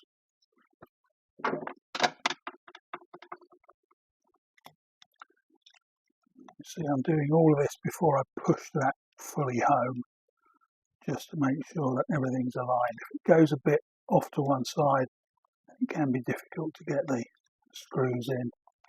If the screws aren't running in straight, then it's very difficult to tell how much tension you're putting on them. So, working around those, that's all in. Again, they don't need to be amazingly tight, just like that. And then I can wipe away any excess. And that's the shaft seal on. Next after that, remember that key that I took out that may or may not be called a Woodruff key. That goes back in. Okay, that one's gone in fine. Sometimes they can be a little bit tricky. If it won't go in, just take it away again. Put it on some 500 or 600 grit paper, just to make sure it's smooth all the way around, that nothing's catching, and then bring it back in. You may on occasions need to tap that home again, like you see me use earlier, just a straight punch placed against there, and then give it a tap just to push that home. And then finally the coupling goes onto there. So make sure the grub screw is wound out far enough that it's not going to catch. Line it up, and that should just push into place with a little wriggle. This one is behaving itself. Again, occasionally they don't want to go back on. Usually that's because they've got debris or a build-up or corrosion on there. If that's the case, take a wire brush, something like that, put it in a drill and run that through the centre of it. Take it off, run that through the centre of it, just to clean up the inner surface of the coupling, and then try it again. Generally speaking, it should sit, the faces should sit flush. So this is sitting up a little bit. I'm going to just tap that down. I take my seal driver, put it over the top. The seal driver's oversized, so it's going to push down on the coupling, but as soon as it hits the shaft in the centre, it'll stop, and I'll know that they're both at the same level. So there we go. Got a flush finish on that. The reason I've done all of that before I put the oil box on, in case you were wondering, will now become apparent. Now that I've got the coupling on, I've got something I can grab hold of, and I can turn the pump fully assembled. Check that everything's running smoothly. It's not binding at any point as I turn it. It's making all the right noises. You can hear the gurgling, and if I shut up talking for a minute, you'll be able to hear the valves pop.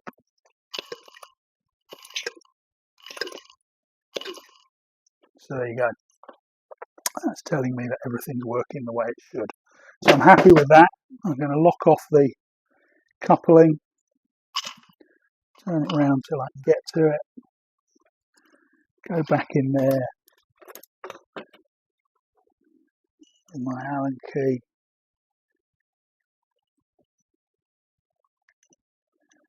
and that grub screw in,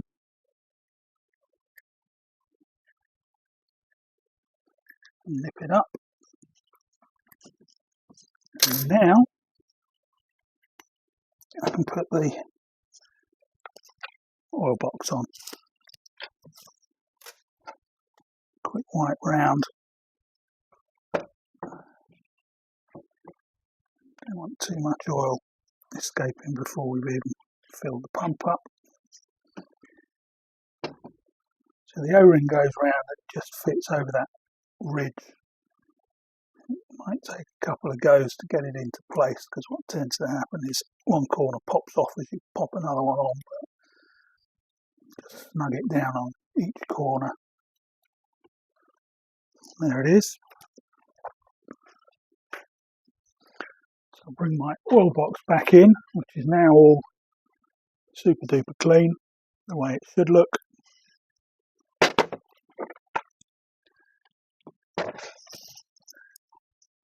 Clear away any oil that's there.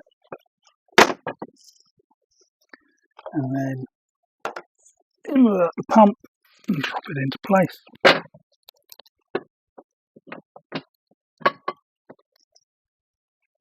Just needs to make sure that it's sitting in so that O-ring's not going to get pinched anywhere.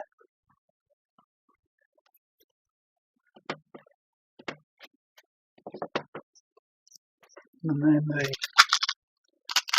machine screws can go in to hold that.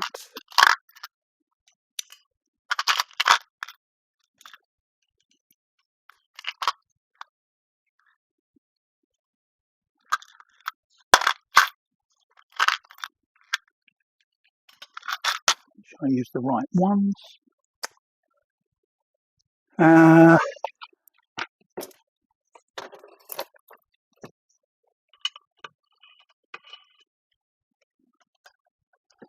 Like always, just make sure they all spin down freely. Nothing should be binding. What tends to happen with these, if something's off centre, if you haven't aligned it up right, what you've got here is stainless steel fasteners going into aluminium threads in the pump. So if something's wrong, the thread that strips is going to be the aluminium one, fairly obviously. And the aluminium one is the one that's on the expensive to replace bit of casting, and the Tupney Halfpenny stainless steel bolt is going to survive. So really pays to make sure that everything's going together smoothly, because damage from simply doing up a bolt is going to end up being expensive and very annoying. So at that stage, I just want to go round and quickly make sure that I haven't got too much excess oil anywhere. My felt pads can go in. So they just sit in the space available for them. The cover goes over. Make sure to clean the cover down, because this pump hadn't leaked any oil, but most pumps will have done by the time you come to service them. And if you don't clean that, then obviously your felt pads are going to be soaked in oil before the pump's even turned. And the plate can go back on with the feet.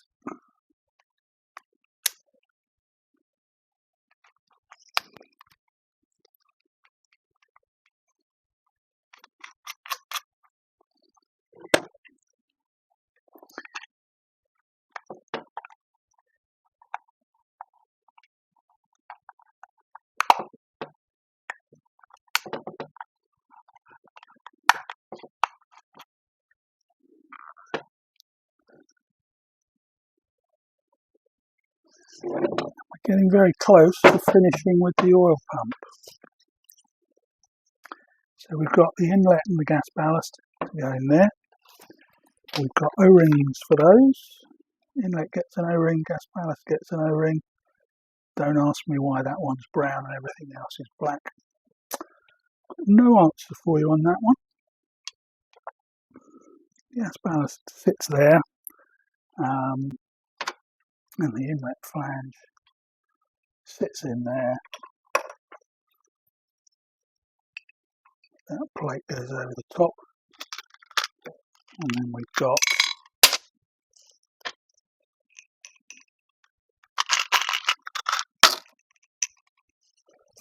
a couple of screws that hold those down.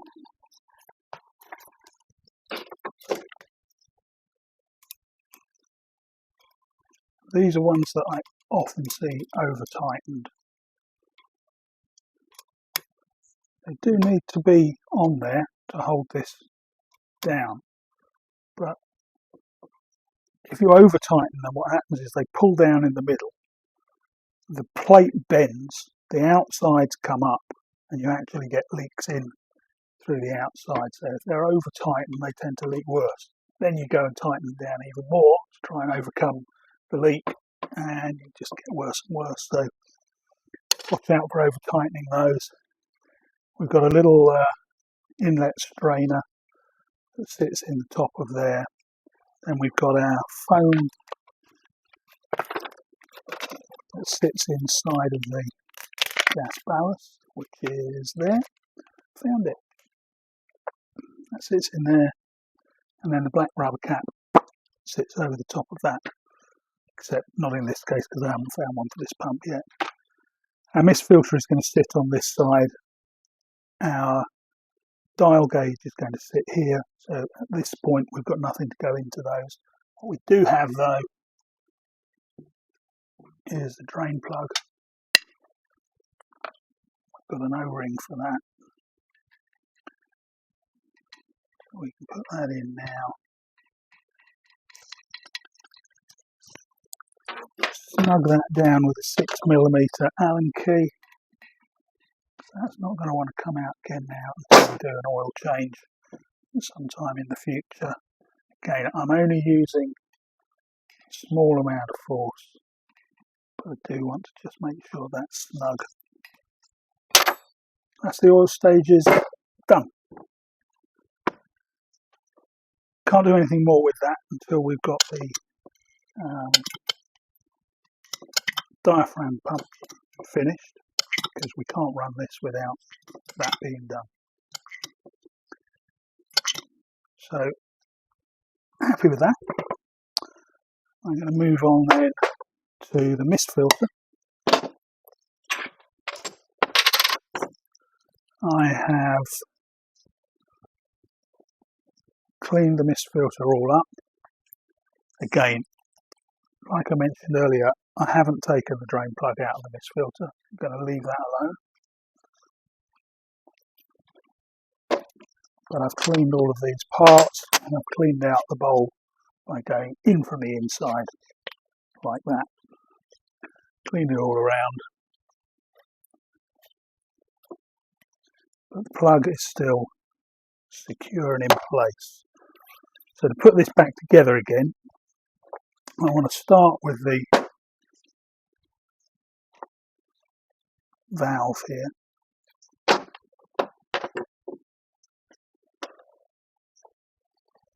I've got a new Calres valve to replace the one that was warped.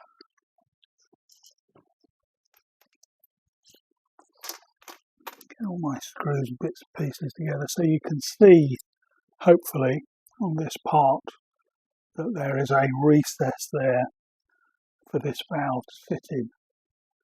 Now, in terms of orientation, this is the port, obviously.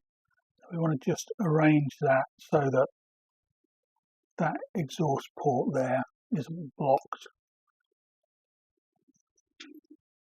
It's non-critical, but it's just, that's the way it should be. And then in terms of assembling it back to the block, the ports both want to end up on the same side, so we know that that is going to end up sitting that way. That centre hole in the end there is the valve port that's being blocked by the valve when it's closed. So you just want to bring all of that together like that and hold it while you get the bolts into place. Bolts, screws, screws, bolts, you decide. Done with that argument.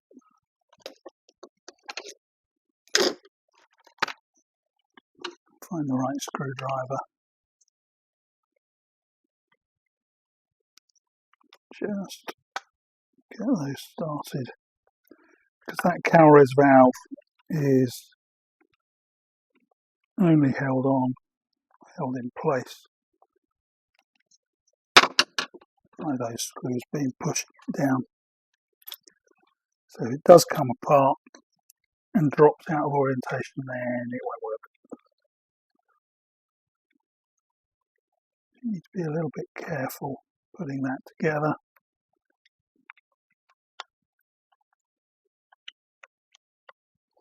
And it has to work. It's often overlooked, that diverter valve, but it's crucial to the operation of the pump.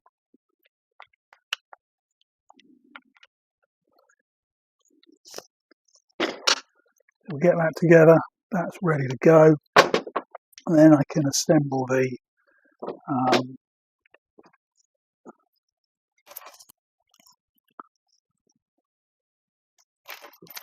centre bolt that holds that all together.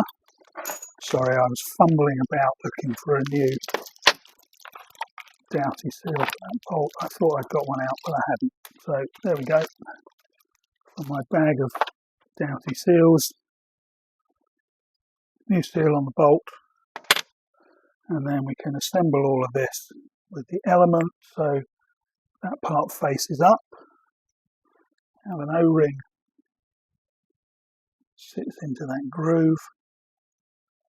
I am reusing the old one here. Seems to have some life still in it. That sits onto the bottom. The bolt goes up through the whole lot and locates into the only threaded hole in the top part. So again, you really can't go wrong with that. Wind it in. Nip it up so all those rubber seals are compressed. And then the bowl can go back on. Again, the bowl can be a little bit tricky to get into place. It sits on the pump this way round, so I tend to install it with the drain facing backwards. That doesn't matter at all. So long as it faces outwards, so that way, and not facing the plate, you'll be all right. The one that's tricky to get in is the one that is behind this baffle here. So you may be lucky and be able to slide it down like that. It's very easy to drop it, as I did there, purely for illustration purposes. But there we go, got that into place. And then just let the bowl move a little bit until that takes to the thread. If you're really struggling with that, take the bowl off, put the bolt through the bowl first and then lower the bowl on with the bolt already in place. Is a slightly easier way to do it. All of these bolts going in should have this kind of quarter plate washer underneath them to spread the load. And again, the thing is O-ring sealed and it's a bit of plastic at the end of the day, so don't be heavy-handed tightening these up. It will seal, but it will also crack if you overdo it. So just nip each one up.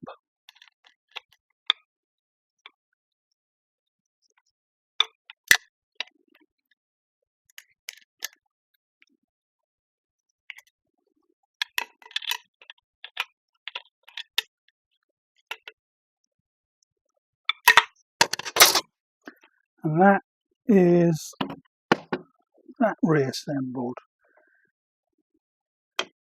Checking that I've got good seals on all of these. They won't be in the kit. You don't get enough of those O-rings to do every position. But I noticed that I don't have one there at all, so I'm going to add one. So you should have an O-ring on the bottom that will go onto the pump, an O-ring above that plate, and an O-ring on the top of the banjo to hold all of that together. And then that will assemble onto the pump. I'm not going to do right now. Do a final assembly when each of the parts is together. So the next thing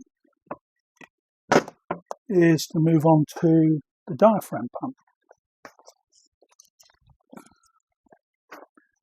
So I haven't touched this since you saw it 3 hours ago, whatever we're up to.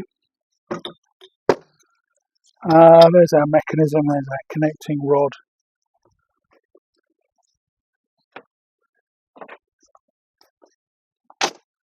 And we need to reassemble this. There's my shims.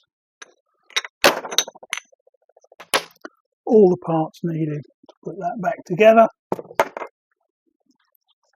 You need to make sure they're all cleaned, which is what I'm going to do now. So I'm going to turn the camera off, take a breather, clean these parts down. These, as I mentioned when I took it apart, are all showing signs that they've got oil on them.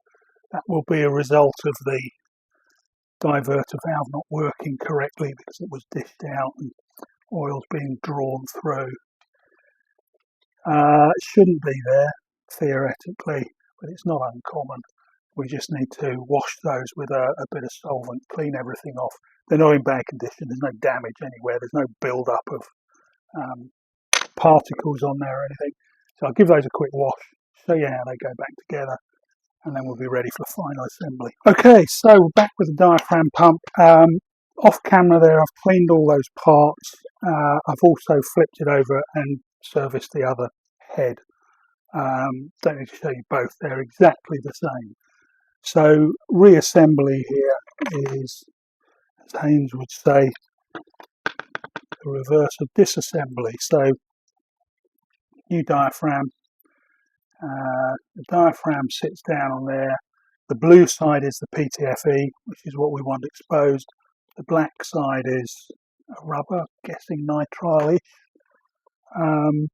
which is a backing. So it's a non-wetted part, but it's there to add strength. Then we want to assemble that sandwich into the tool. So the diaphragm is going to have to squeeze into the gap, and we slide it in, and then it will grip onto the sides of the octagon. I keep saying that. It's 10 sides. What's that? Decagon. Don't know. Put it in the comments if you know the answer to that. Don't forget to replace the 2 shims. So once that's all assembled, put the shims on the top, and that's ready to go on. Now, if I turn that over, there's a fairly good chance that the shims are going to fall off. You can do it that way. You can struggle with it a little bit though. Just a tip, if you take the whole pump and turn it round at that angle, then that makes it easier to do. What I'm going to do is just grab something to wedge underneath that, just to try and get it at an angle where you can see a little better what I'm doing. But obviously I can't find anything. I'll borrow this handle from something else just to give it a bit of an angle. So hopefully you get a better idea. So this is the connecting rod that it's going to go into. And then I can take the whole assembly and I don't have to worry that anything's going to fall off. And I can see to get the bolt lined up to the connecting rod. Be very cautious doing this. because the same thing that I mentioned earlier about stainless steel going into aluminium applies here. If you do cross thread, the connecting rod will be the part that suffers, and it's nigh on impossible to disassemble this whole thing to replace the connecting rod. You'll really be in trouble, so take your time. Again, this only needs to be as tight as you can do with a hand, like that. Pull the tool off, and that is that part done. And then I can tip it back up. So sorry you couldn't see exactly what was happening there, but I'm sure you get the gist. So that's now in place and tightened down. So the inner head will go on next. The inner head can go on in any orientation, but obviously we need to end up with those pointing towards the tubing, and there is a dowel hole in the outer head that has to correspond with the pin. So that tells me it has to go on that way round.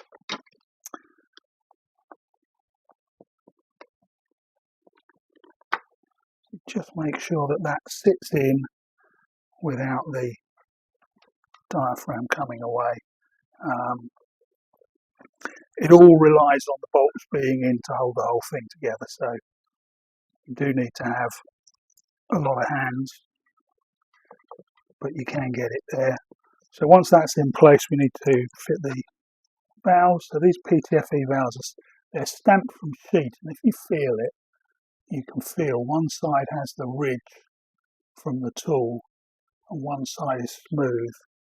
You want to place these so that the smooth side faces the centre hole, okay? Because that's going to give you better sealing. It'll still work the other way up, but might as well give you these best practice tips as we go along. And again, like we did with the diverter valve, you want to install that just so that the tongue of the valve doesn't sit across the exhaust port there. And then to ensure that I've got the same orientation on the other side, just going to line those up so that both valves are facing in the same direction, and then I know that I've got it right for the other side. And then I need to assemble the outer head. Now, the dowel pin has to line up for it to go together, and I found the easiest way to do that is actually to lift this up, hold it like that. I can then see the dowel pin, see it into position, put the two together, and then hold it tight together so that those valves can't fall out of place while I get it installed to the pump. So I'm going to lower that on, making sure that the diaphragm stays in place. Hopefully I'm going to be able to avoid all of the pipe work. I'll fit the pipe work afterwards once this is bolted into place. So lower it in, and then take the 4 bolts that I took out earlier and promptly lost. They're not the right ones. Those are the right ones. Drop those into place, all the while holding the heads together so the valves can't move. And then I'll get a couple of those just down so they're touching. So they're now doing the job that my hand was doing, and I can move my hand.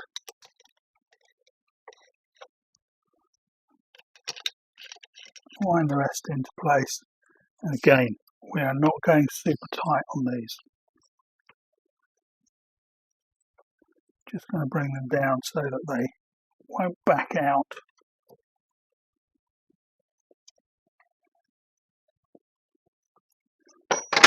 Then I'm going to reconnect the pipe work, and then because of the way this thing is set up, I can actually run the diaphragm pump because the motor's on it.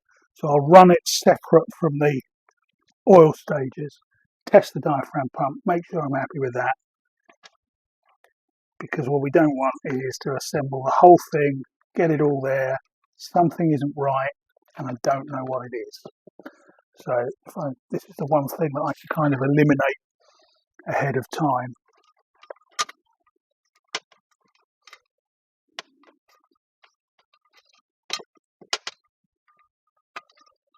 Probably getting a fabulous shot now of my bald head. I'm afraid that is the way things are.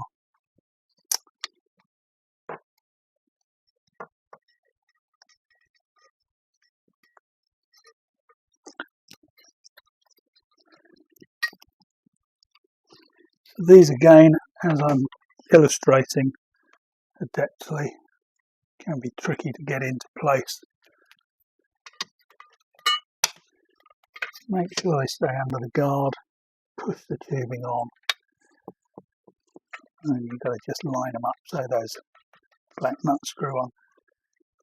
The black nuts, obviously, being nuts, have flats on them. The flats are for undoing them, not for doing them up. They do not need to be any more than finger tight. The seal is made by the PTFE tubing stretching over the hose nozzle underneath. So they really don't need any more than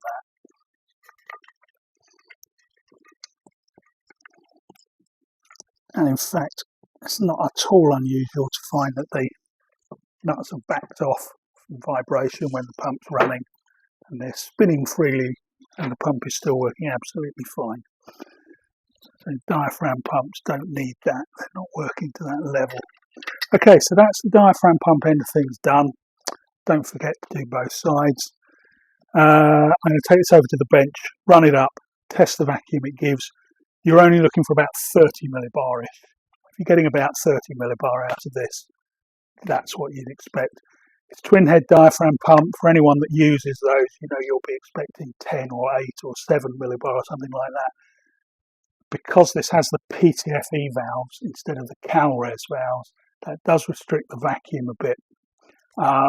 But it's designed to work that way and to not give you too much vacuum on the oil.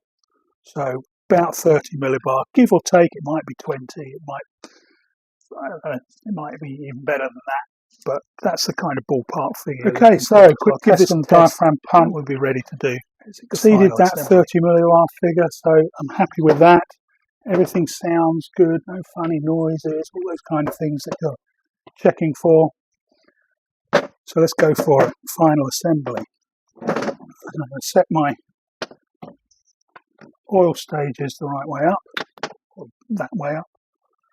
Turn that, I like to turn this so that I've got that gap at top dead centre if you're a car person, and then just reassemble the rest of the parts that we took out. So that's that plate that sits there,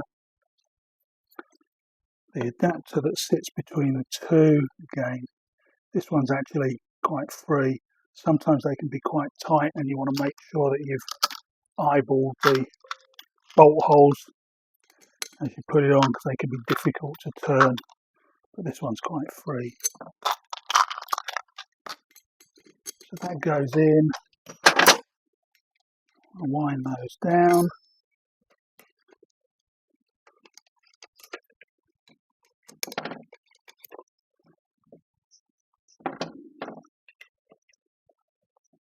Nip those up. And then with a bit of heft, we're going to pick this up and turn it over now.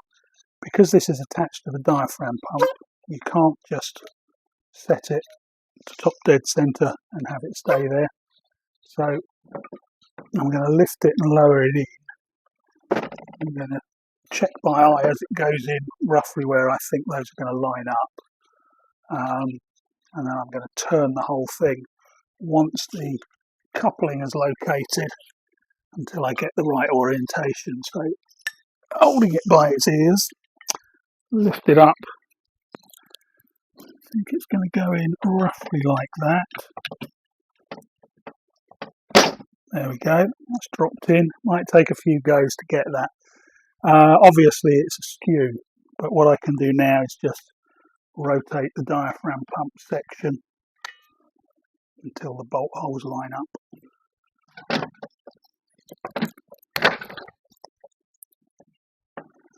Which is around about there. And I've got the 3 small bolts to hold that in. If you remember back to when you sat down and thought it would be a good idea to watch this video, not realising quite how long it was going to be, you will need a ball-ended Allen key just to reach in for those.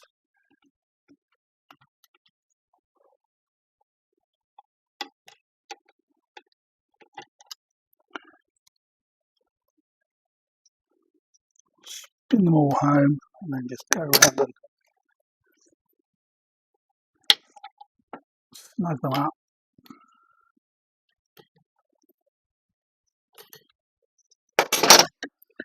Then we want to put our cover back on this tubing. Just get that so that they're roughly in the right place. And then we can put the screw back in with its shape-proof washer.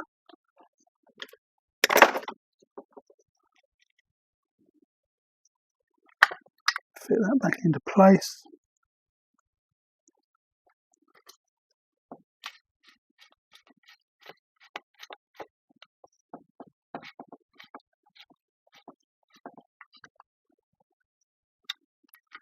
Tighten it up.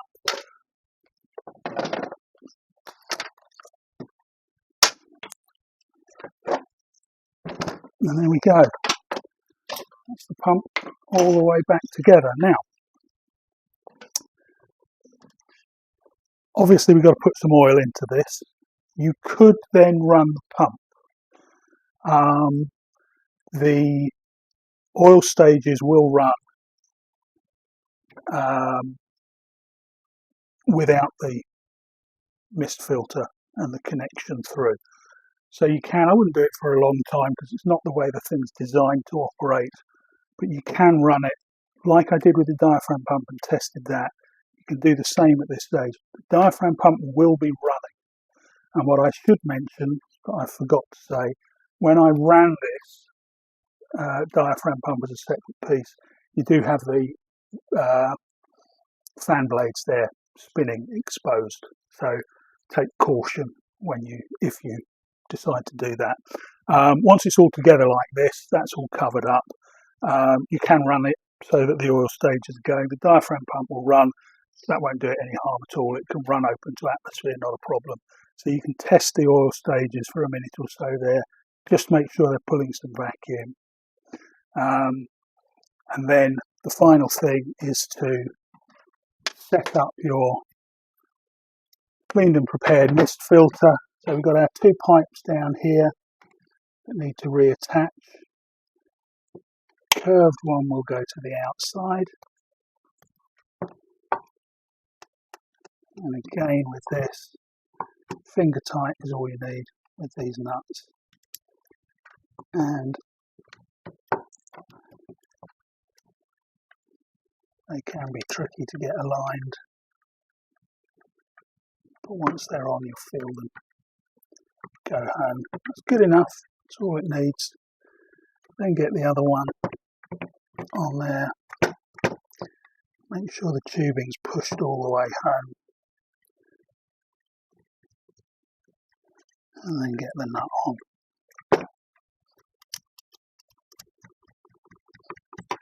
Like that. That's all assembled. And then with a bit of wriggling, you can get the banjo bolt to sit back on there. Like always, stainless steel going into aluminium. You do it by fingers to begin with. If it's all been thoroughly cleaned and prepared like this one has, then that should wind all the way down by hand. And then only at the end you need to put the spanner on there. Just snug it home. And once it's snugged up, that shouldn't move. That should be fixed in place. If you tighten this down and it feels tight and this is still moving around, it's because something isn't lined up on that banjo assembly. Just need to redo that and get that right. And then the dial gauge goes in here, and that completes the pump. So I need to go and put some oil in here, run it up, give it a test, and then I'll come back to you with a final figure so you can see what we did. Thanks for sticking with me for such a long time. It's been a bit of a bumper one, this, hasn't it? So here's our Vacuubrand RC6 on the test bench, fully assembled, making excellent vacuum, sounding good. What you will see when you start this pump up for the first time, fully assembled, you'll see all this foam here in the oil. Don't panic, it's perfectly normal. What's happening there is because we've got vacuum in the oil box created by the diaphragm pump, any moisture that was in the fresh oil when it was put in, plus the air that's flowing through it, will cause that foaming to occur. It usually stays there for about 5 to 10 minutes, and it will gradually, as everything's removed and drawn away, it will settle down and you'll start to see a regular oil meniscus in the sight glass. So don't be alarmed, it's supposed to look like that at this stage. So that's going to settle down, it's doing great, and once again, thank you for sticking with the video. I know it's been a long one, hopefully it's useful to people that are using these pumps, or people that just really need to fill 3 hours with absolutely nothing, perhaps on a Sunday afternoon when the weather's bad outside. Anything you need, feel free, drop me a comment. There's information about how to contact me in the notes underneath the video. Look forward to hearing from you.